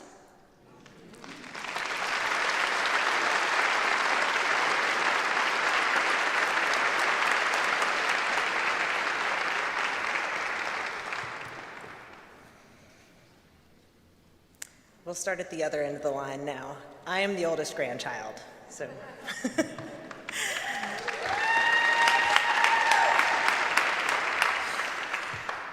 Around age 12, someone asked me what it was like having a famous grandfather. I thought for a moment and replied, I don't know. I've never not had a famous grandfather. He was always recognized if we were walking down the street and would stop and greet people with warm smiles. I'd seen him from the wings of a stage so many times and heard his voice from the speakers or on the radio in a store. I got chances that no other grandchild had, and I've been blessed with that. I also got to see him on the screen and across the dinner table. I grew up knowing the role he played in changing the very fabric of this country. But still, to me, he was always just grand-père. He teased me, hugged me, told me stories, and always made me laugh. I felt his love through and through. I also knew his love for people and making sure that they were all treated with kindness and fairness. These are the things that I take with me through life as I think of him. I didn't follow in his footsteps exactly. I can't sing. But he did gift me with a view of the world that was for the betterment of all people. I'm an activist at heart. It shows through in the way that I taught the children in my classroom, the projects I do in Southern Africa with my mother, and how I see and treat people every day. The way I view the world today is through his lens. I know he wanted the world to be a place where all people felt welcome and heard. That is a world that I will continue to work to create and hope to see fulfilled one day.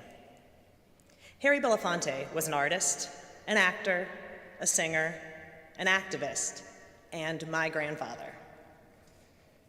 As the first grandchild, I was blessed not just by having him in my life altogether, but also with the amount of time that I got to spend with him.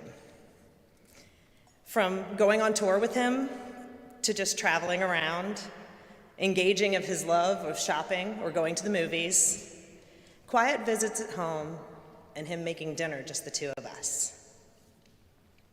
I'm happy to say that I will never know what it's like to not have a famous grandfather, because I wouldn't change a moment of my life with him.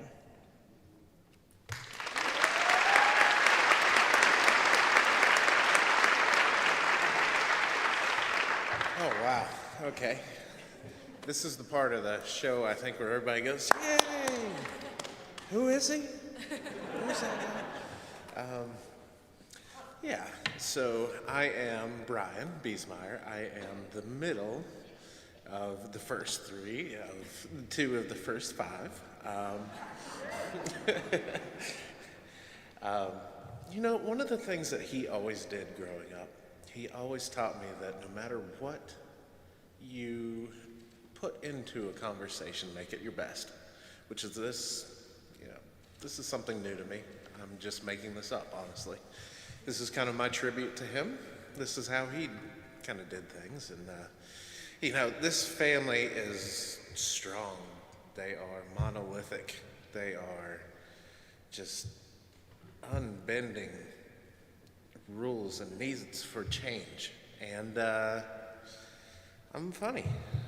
So I got that one from my grandfather. So, that's good. But, you know, it's just one of those things that when somebody asks you, like my sister said, what your grandfather means to you, because that happened all the time. People would come up to you and say, you know, what's it like to have a grandfather like that? And I say, you know, that front door is locked. How do you keep getting into this house to ask me that question? But aside from that, you know, we really didn't know the difference. You know, it was, a lot of people said some things today that I could give you probably answers for.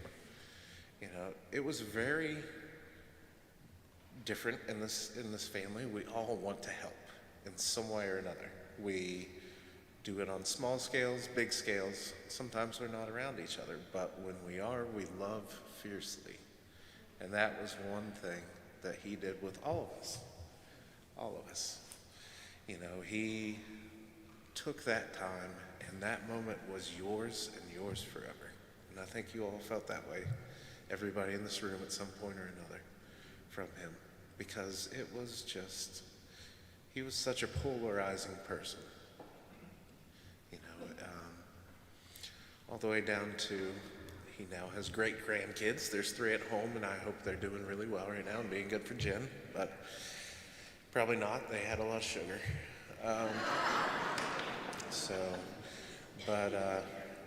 You know, they know his legacy, but they also know this family's legacy.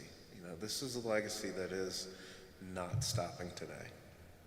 You know, we have each other. We're moving on. In some ways, in other ways, we're not, because he really never truly is going to be gone, is he? Because we have everything in our hearts and in our minds to take care of. And as long as we keep pushing on with anything that we see, injustice, indifference, intolerance, I really think that we can either choose to do one or two things: not do anything about it, pass it on to the next generation, or do something about it now. You know, I do it on a small scale. So, you know, trying to make people laugh is my thing, but, you know, I'll try to keep doing what I can. But I'm getting the Time's Up sign. I love you all. Thank you all for being here.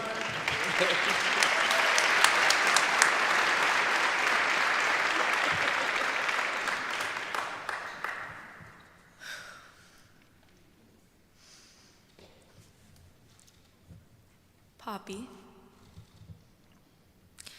I wrote this to you on the morning of April 25th, 2023. The birds seemed louder this morning, like they all had heard what happened. This was a moment I thought about and I feared. I want to thank you for being my support and always pushing me to do what I love. I am forever grateful for your advice, your knowledge, and wisdom that you were able to impart on me over the past 26 years I got to spend with you. Thank you for our trips together, for gifting me my first camera, reminding me about craft, for asking me why, for teaching me about intentionality, teaching me about art, about music, about humor, about the stage, about doing what's right. I will miss our visits, our chess games.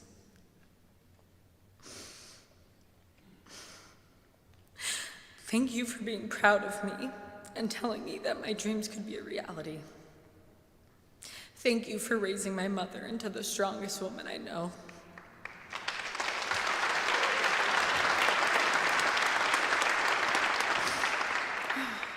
Thank you for teaching me to never settle, to open every door that is put in front of me, and if the door is locked, to find a window.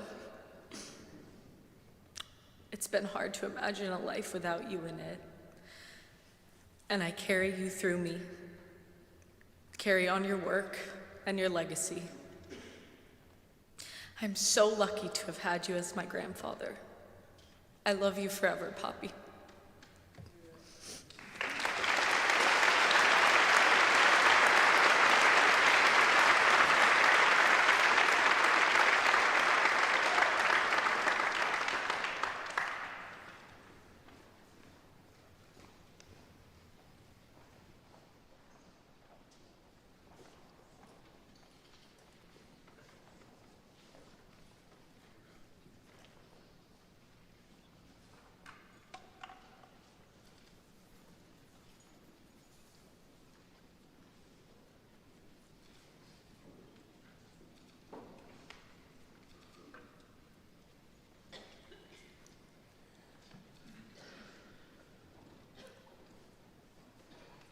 It was a pleasure, privilege, and honor to spend even a minute with Mr. B. I was lucky enough to have hours. Today I get to sing in his honor songs that he sang. But this next one is very special. Talking to Gina today, I said, this song that you asked me to sing here today, did Mr. B ever sing it? He said no. She said no. She said she's heard it hundreds of times. This is his favorite song. I get to share it with you. It's called The Island.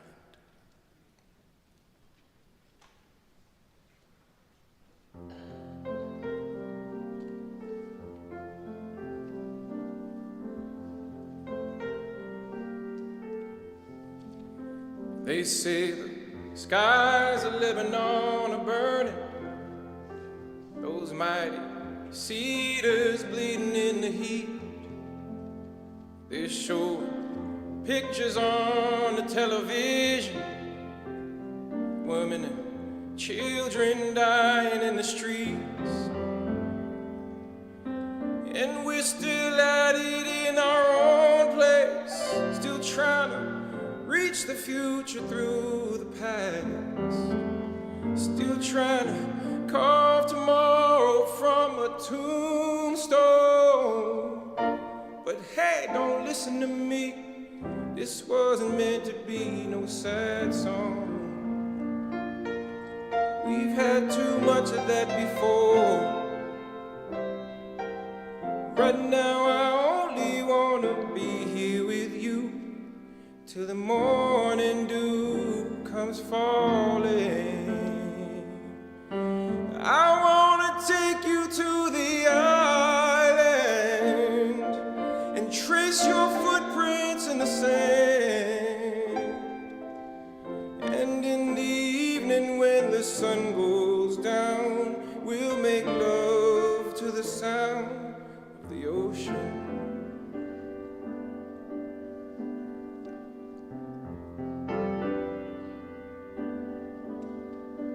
They're raising banners over the markets, whitewashing slogans on shipyard walls, witch doctors praying for a mighty showdown. No way our holy flag is gonna fall. 'Cause up here we sacrifice our children to feed the worn-out dreams of yesterday and teach them dying will lead us into glory. But hey, don't listen to me, 'cause this wasn't meant to be no sad song.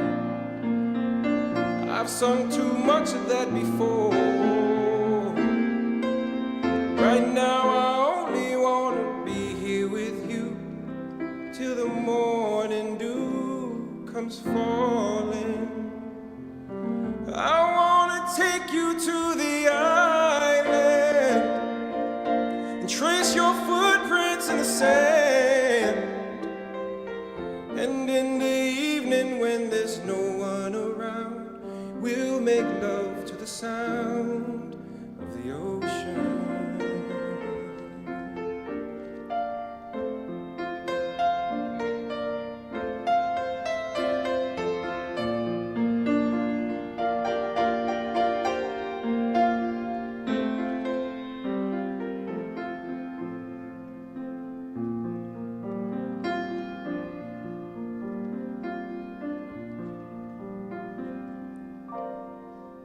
Now I guess plain folks don't see all the story, and I suppose this peace and love's just copping out.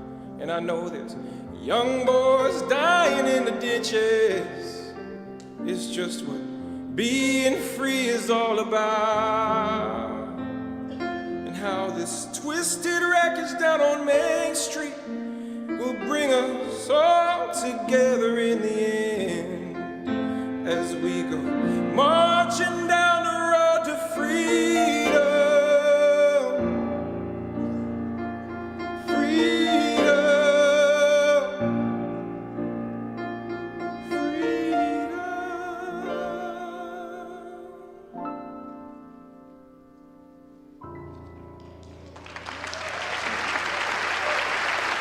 Richard Cummings.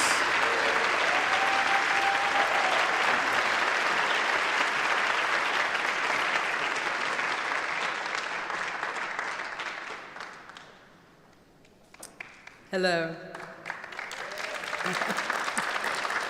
My fan club in the front row. I'm Adrienne Belafonte Biesmeyer. I am the firstborn, the oldest. I have to go up there? Gina, who's put this beautiful evening together, just said I have to go up there.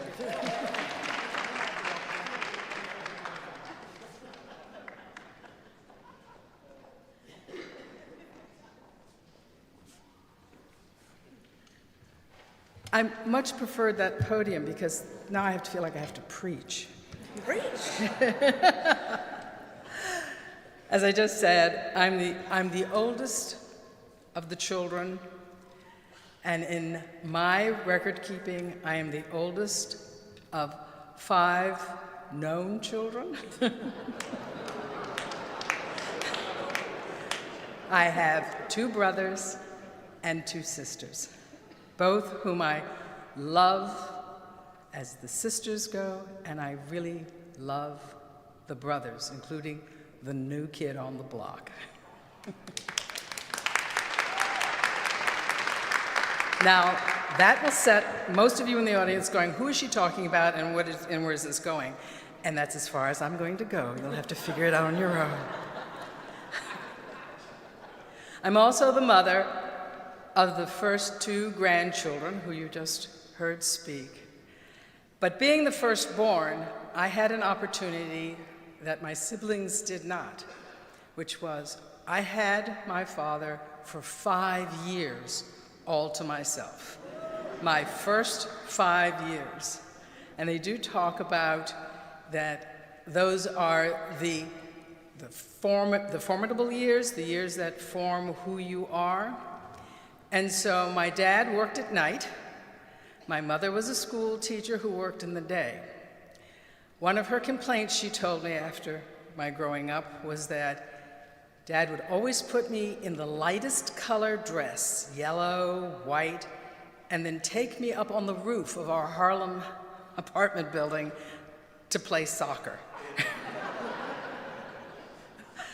And I was also told that the song Scarlet Ribbons, because my hairstyle was a little different than it is now, you know, the hot comb and all that, and I had little braids with little red ribbons on it.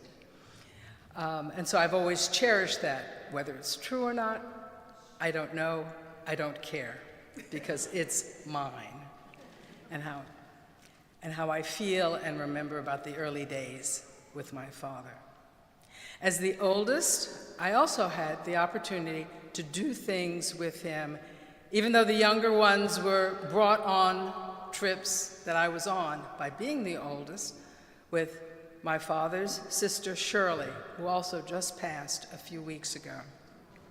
The last clip, when Amadeus and Serafina were singing, was Dad walking across a boardwalk with our Aunt Shirley, and I do see them together. I was with my Aunt Shirley when she passed, and as she was passing, I played her brother's music for her, Island in the Sun and Jamaica Farewell, and I ended it When the Saints Go Marching In. And I think she appreciated it.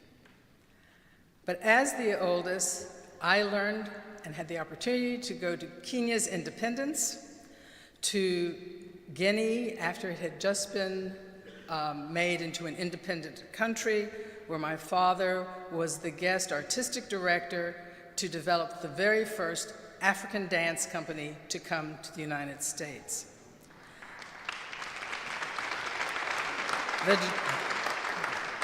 The Djoloba Ballet Company, and it's still in existence. But with this, each one of my siblings has a very special part of my father to themselves, and what they carry forward, and what is their personal legacy that they choose to share with the public. And for me, it was educating Americans that Africa is not a country.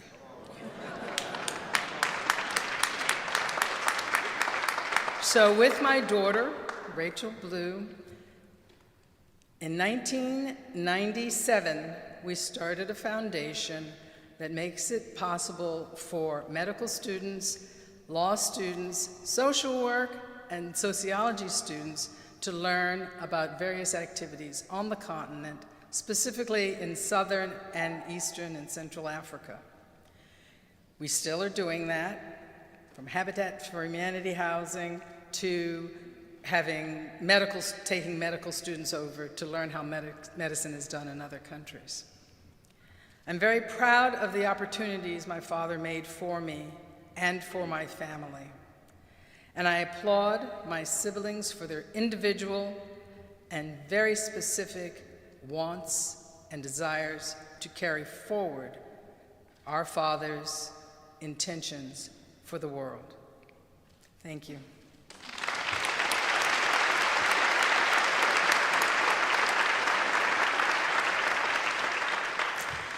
Hi, I'm Sherry Belafonte, second born.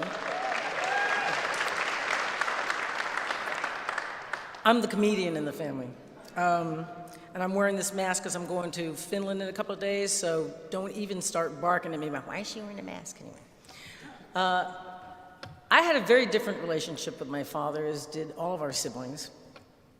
My parents actually separated when my mother was pregnant with me. And I kind of grew up listening to my mom and my grandmother, because my grandmother came, our Nana was her name, came and Nana became the mom, and Mom was kind of the dad. And I would hear more often from Nana and Marguerite saying, well, Harry's coming to pick up the kids tomorrow. Well, Harry's not going to be able, well, Harry wants to take the kids to France for spring break. So oftentimes I know people have heard me say, well, Harry did this and Harry did that, and I always refer to Harry, or 90% of the time I refer to my father as Harry. And I had very different relationships and moments with him that what I've told people, it's like a Dickens story. It was the best of times and it was the worst of times. But I'll give you just a couple of snippets. One was the first time I really remember seeing Dad on television. Dad had just gotten us one of those big RCA TVs, and I was 5, maybe 6. And this movie, Odds Against Tomorrow, was on. And I'm watching it, oh my God, there's Dad. And I'm literally on the TV like this, watching the whole thing, just riveted, watching everything's happening. You know, I'm just, there he goes, you know, I know he's hiding over here. And at the very end of the movie, I don't know if you know, but he blows up. And all I know is I'm standing there like this. And my grandmother runs in and she goes, what's going on? What's going on? Dad, he's dead! Harry's dead! And I was unconsolable. And they actually had to call him to tell him that I was a wreck and to take over, you know, come, you gotta talk to her, you gotta, Sherry, I'm okay. No, you're not your dad, I saw it. Obviously to say he was not dead.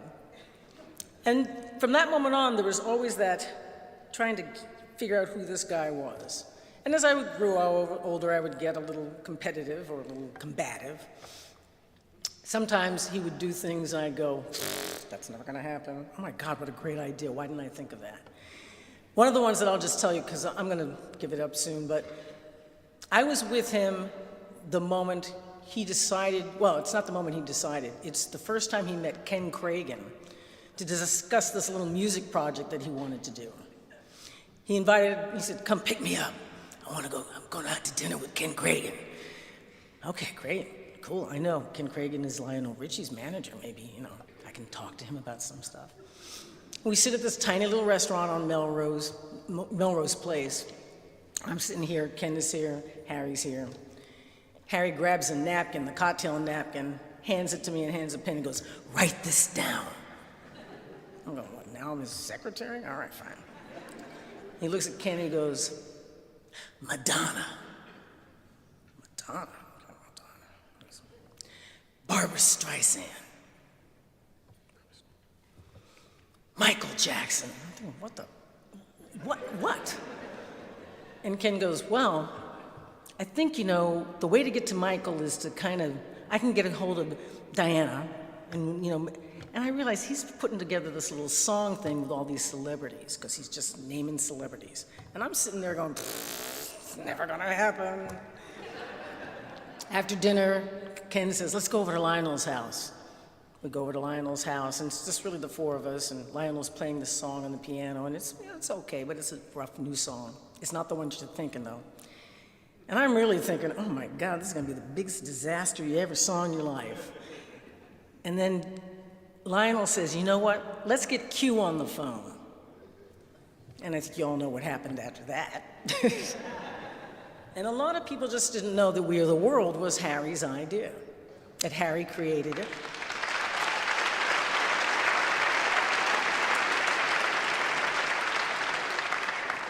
And about 10 years later, I decided I was going to come up with We Are the Children, have the second generation kids in the entertainment industry dance with the Tiny Toons. And I worked my ass off for 2 years to get that to go. And really, we were this close, and then Michael Jackson got into a little little thing with some kids, and they pulled the plug on it. And I went, oh God, this is my comeuppance for saying this, that We Are the World was never gonna work, so. But these are the kinds of things, Harry also, while we didn't always get along, we did, usually humor was the one thing that kept us connected. And in the very end, the last few years that we were together, probably about 3 years now, a lot of my compatriots are here from Screen Actors Guild, AFTRA. I got roped into being on the board, and then on the local board, national board, then in the negotiations committee, which we just went through. I don't know how many of you know, but we just went through one hell of a negotiation. And I would always report back to him what was going on and he was so excited because now I was a union girl. And the 1199 people, you know who we are, or AFL-CIO. That's the thing. There's so many facets to Harry that a lot of people know the activism, a lot of people know the music, a lot of people just didn't know just what a union guy he was too. And I'm glad that I've kind of picked up that mantle. Now the foundation that I'm going to start, hopefully in the next few months, my siblings are really going to save the world here. I'm into saving dogs and to making movies.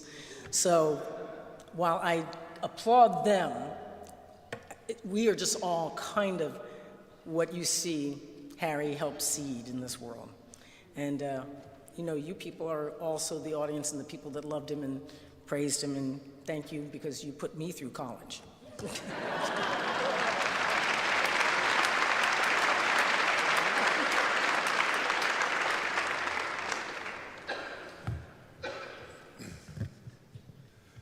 Good evening, everyone.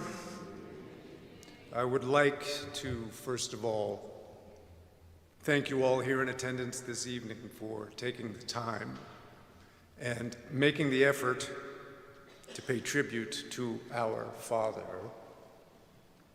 who I may refer to as well as Harry from time to time. I've been told that I apparently inherited from my father a tendency to often over-articulate and be somewhat long-winded. So, with that in mind, I will stick to my written word so we can move forward with the remainder of this program in a timely fashion. Professionally, I worked with Harry for nearly 5 decades. With him, beside him. And in that span of time, I was gifted the opportunity to have seen places and been a part of things that were extraordinary. Harry took his platform and created an effective tool through which to connect art and activism, to advocate for social change, sharing his stage and platform with emerging artists, offering them global exposure. Fundamentally, creating access.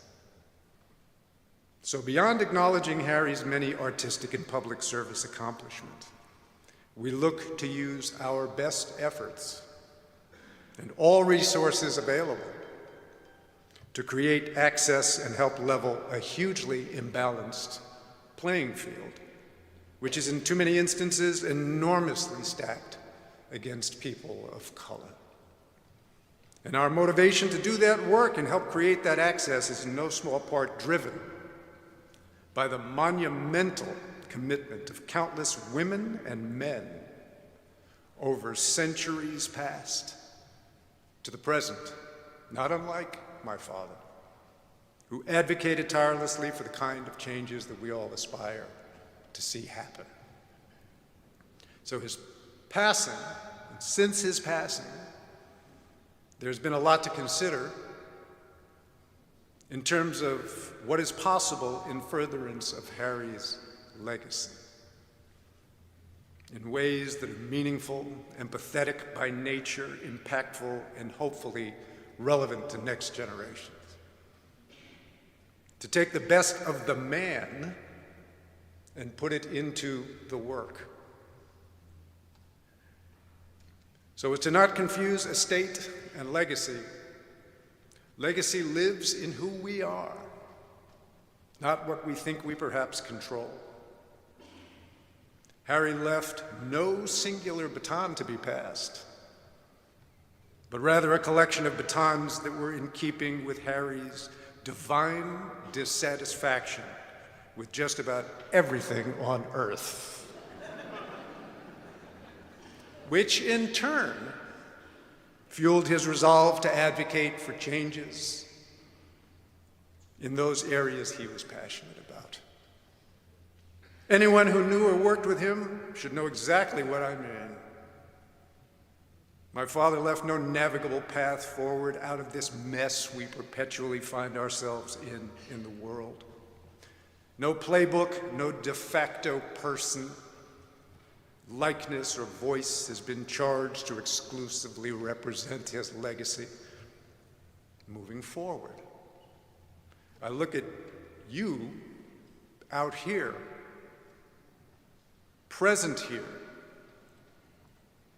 and I see a space filled with agents of change. His legacy lives in how we carry forward each in our own way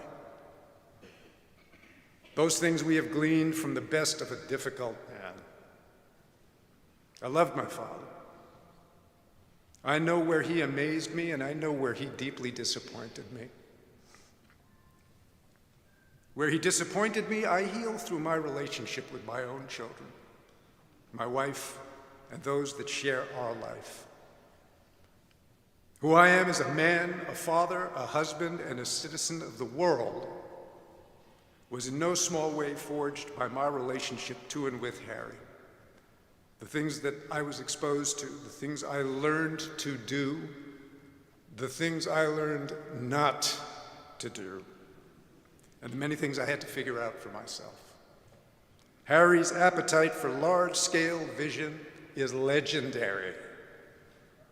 To sit in a pitch meeting with Harry, certainly from my perspective, given the role that I played, was always interesting. He would own the room. everyone hanging on every word. And we're going to part the Hudson River right about Fort Lee. Then march everybody to the other side, where we will then do the impossible. Talk to David, he'll make sure it happens. And in the aftermath of the glorious pitch and all the praise, we would board the elevator to leave the meeting, and as the doors to the elevator closed, Harry would turn to me and often say, "See you on the cross."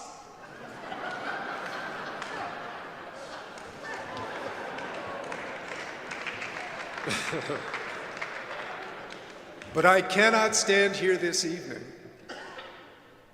and speak of my father without offering an enormous shout out to Gina's and my mother, a matriarch to Adrian and Sherry, and Harry's second wife, Julie.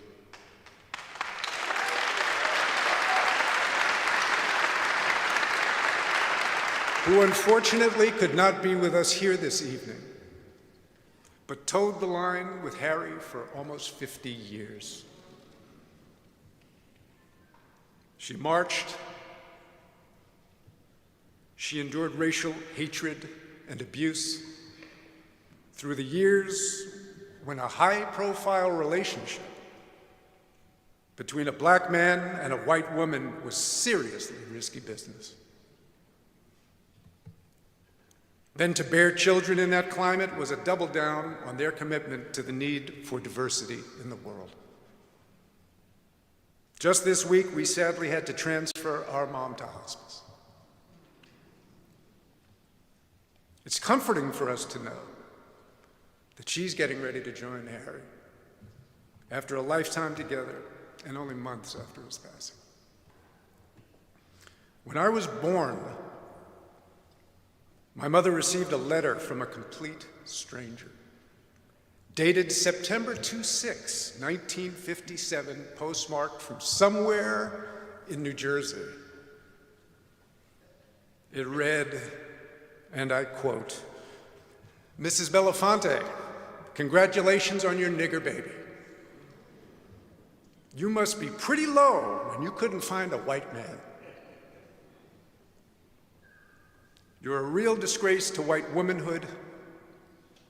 You will wake up when the little nigger grows up." Signed, a white woman, a white mother.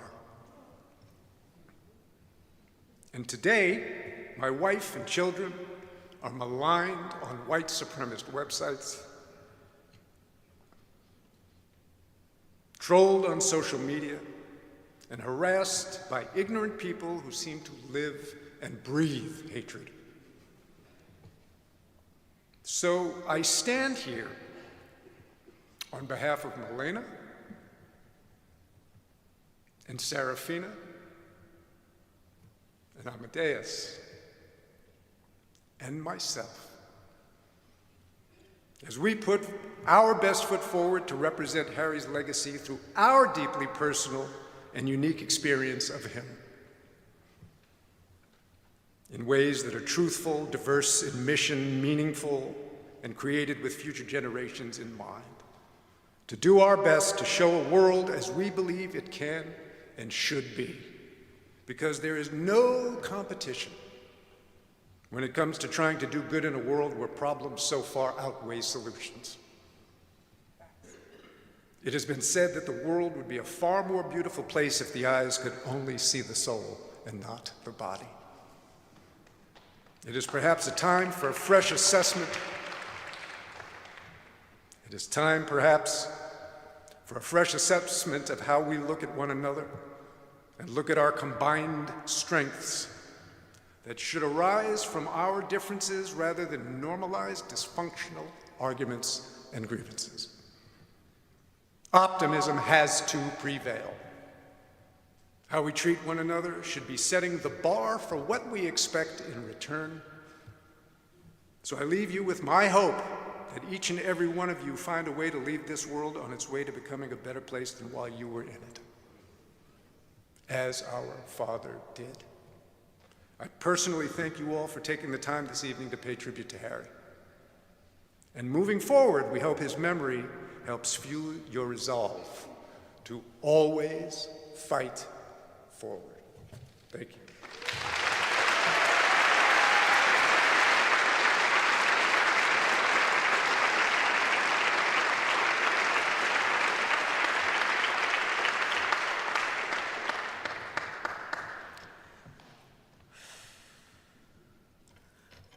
I am Gina Belafonte, and the youngest daughter of Harry and Julie. Today we gather in community not to mourn our father's passing, but to celebrate a life that harmonizes undying melodies of hope, activism, and inspiration. I am humbled and grateful and proud to speak to the profound importance of our father's legacy. Many of his friends and comrades, including Dr. King, viewed our father as an indispensable partner, recognizing the importance of collaboration and unity in effecting lasting change. His life and work have left an indelible mark on the world through his exceptional artistry, storytelling, and unwavering commitment to social justice. Much of this has been spoken to tonight. So, like my daughter Maria, I will read a letter from me to my dad. Dear Dad, Mocha Poopa Hesh, HNIC. On my word of honor, I'm glad I chose you as a father. I have learned much by your example. First, let me thank you for bringing Tanta Shirley to live with us. She taught me that unconditional love is real. You taught me that a world that still grapples with deep-rooted inequities and inequalities, through art, there is power to transcend boundaries and ignite social change. That art and activism are intrinsically linked, and how you fearlessly used your influence to shed light on issues of racial discrimination, poverty, and human rights violations. This fueled the fire of resistance and inspired me to fight for a better tomorrow. Your ongoing legacy of progress is built upon the work of those who came before you, like Paul Robeson, Eleanor Roosevelt, motivating and inspiring others to strive for greatness. The time you took me to the 70th birthday of Nelson Mandela at Wembley Stadium, or to hold hands at Hands Across America, or to New York City rallies or closed-door strategy sessions where I would sit quietly and soak in all the brilliance of the discussion. How do I put into words the profound impact it all has? When we took you down to Ferguson after Mike Brown was murdered, I watched carefully how you navigated in that community, how consistent your strategy was to lean into listening. And when you said yes to me making a film on your life, what a gift.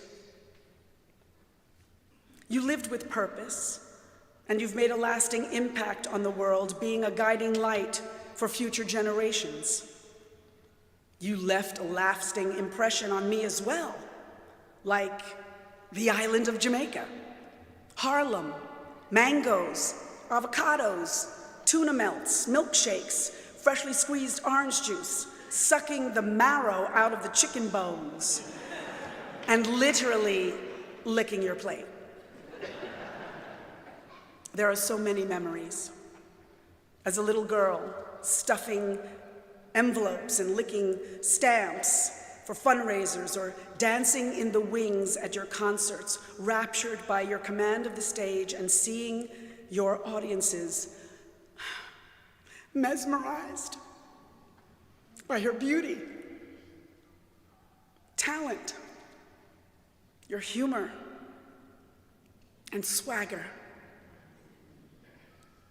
Thank you for taking us all over the world to watch and learn, to appreciate the diversity that exists, and to always treat people with dignity and honor. When you first asked me to work with you over 30 years ago, I accepted, and I was grateful for the opportunity, and I finally got to call you Harry, which you responded to far quicker than Dad. Thank you, Shari. Great intimacy was created between us. I was often put in the position as gatekeeper and developed an intense protective relationship to you and your time. We share you with the world, it's true. But in many moments, you and I had the good fortune to be with each other one-on-one. Our conversations about art, activism, relationships, and forging a better world are ever present in my heart. Our intense moments of laughter, sharing downtime, just chilling, watching sports or a movie, or just lighting up a joint and riffing on the possibilities of life. I will miss those moments. On a deeply personal note, I embrace how you dedicated much of your life investigating a deeper understanding of yourself.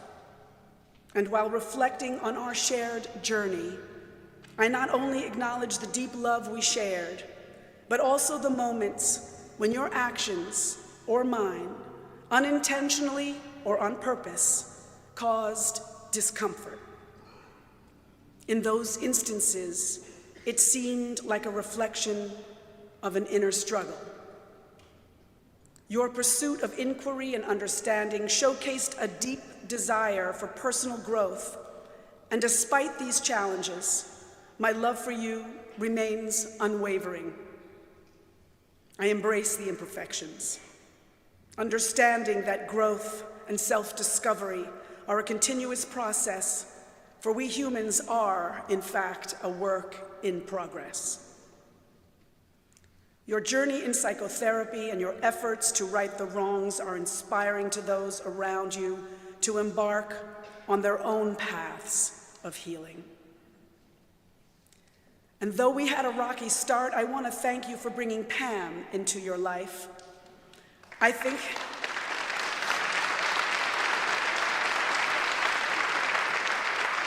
think she helped you to realize that love is real and can be trusted, and helped to heal many of the broken parts within you with her devotion and loyalty. You pass to me knowledge, strategy, wisdom, and experiences that have and will continue to inform my work. I will forever be reminded that we as a collective have the power to shape the world we live in, and we can, together, forge a more just and harmonious society. I am honored to carry forward your radical torch, an enduring example to all who strive to create a more equitable world and build upon the remarkable legacy you have left us all. Dad, your voice, like a timeless ballad, stirs hearts and ignites the flames of change. You danced to the rhythm of justice, harmonizing melodies of equality that echo through generations. Your legacy isn't confined to words spoken tonight or in this moment, but rather the symphony of courage you conducted in the face of adversity. You are not a figure of the past, but a timeless melody that continues to inspire us to create a world that sings with compassion, justice, radical thought, and harmony. Thank you, Dad. I love you.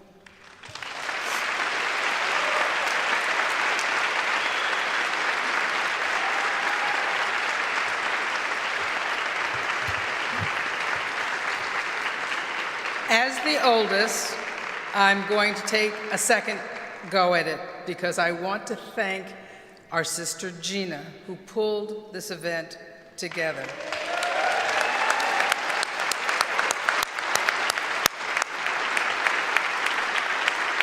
Truly, if it had been left to me and Sherry, we would have taken his ashes to Jamaica and had a really nice vacation. But I also want to add to what Gina said. Pam was Dad's solace. When I first met her, which was years after she'd been on the scene, he told me how special and important she was to his life. And he did hand her the keys to be the gatekeeper. And she did it beautifully. And maybe for some, they felt she did it a little too well. But she was steadfast and loving in protecting him. And her family supports her and loves her and made it possible. Our father left this world quietly, peacefully, and with a smile on his face, with Pam holding his hand. And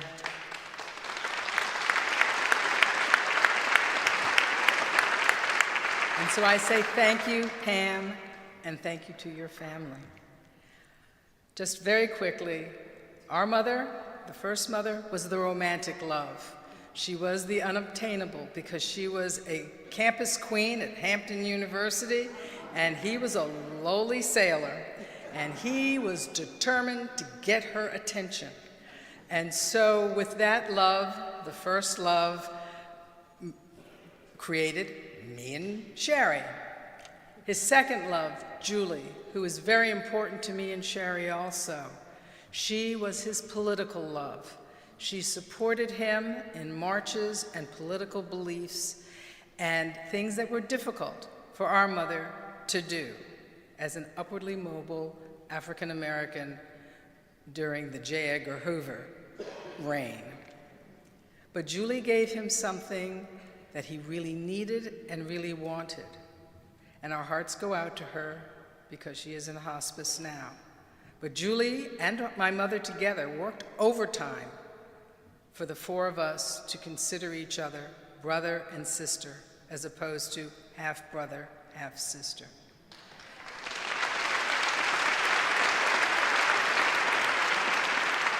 And then, as I've already said, Pam was his love at the end, caring for him and caring for each other. And a love there that is very different from the other two. But in my heart of hearts, I believed Dad, in his own right, his own needs, loved all three of those women in his life. And so I say thank you to my mother, to Julie, and to Pam. And again, thank you all for being here. You all had your own relationship with him.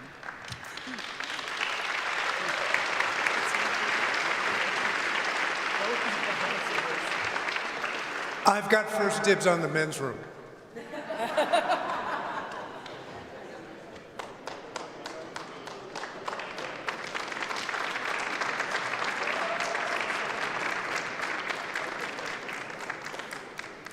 Mr. Belafonte certainly knew the power of art and music to drive change, to inspire the hearts of people around the world, and to speak truth to power. This is a dangerous time.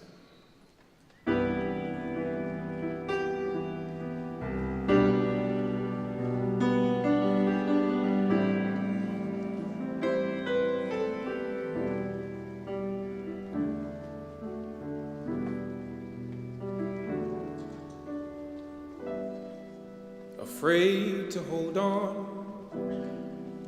afraid to let go, afraid to find out, but afraid not to know, afraid of what's broken,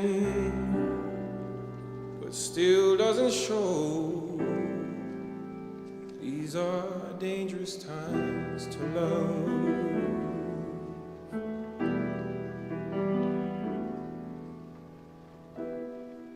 Afraid of the sky, afraid of the light, afraid of the wind that will carry the night, afraid of bad news from the satellite. These are dangerous times to love.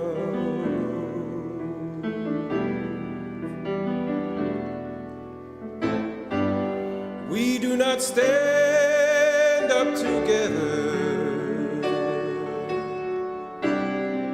We can find no solid ground. All of our songs are forever,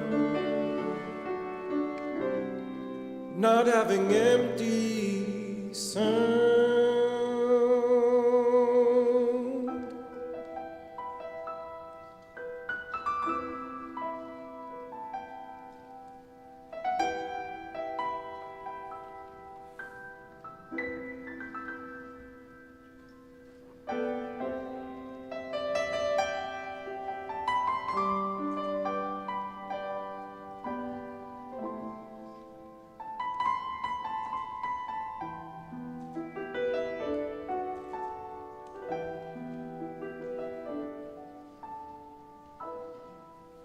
Afraid to hope, afraid to bleed, afraid of too much, but afraid of need,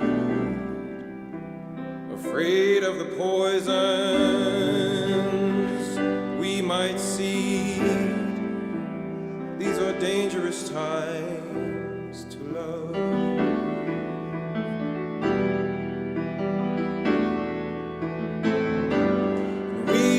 Stand up together. We can find no solid ground. All of our songs are forever, not having empty sound.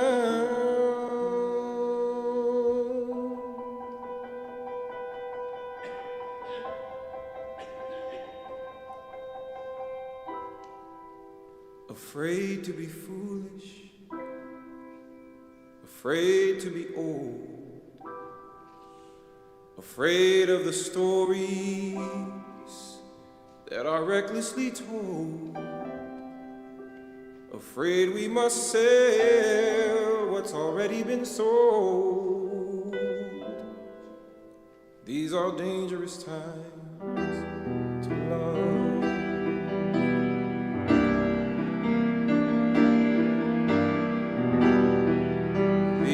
Dangerous times to love.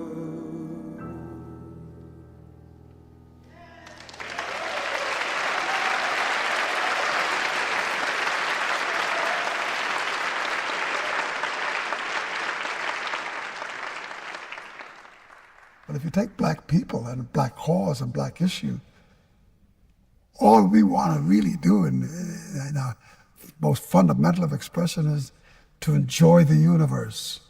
Yet we have the necessity to deal with the oppression, and the oppression keeps getting in the way of love. And love must be evoked in order to redirect the oppression to oblivion.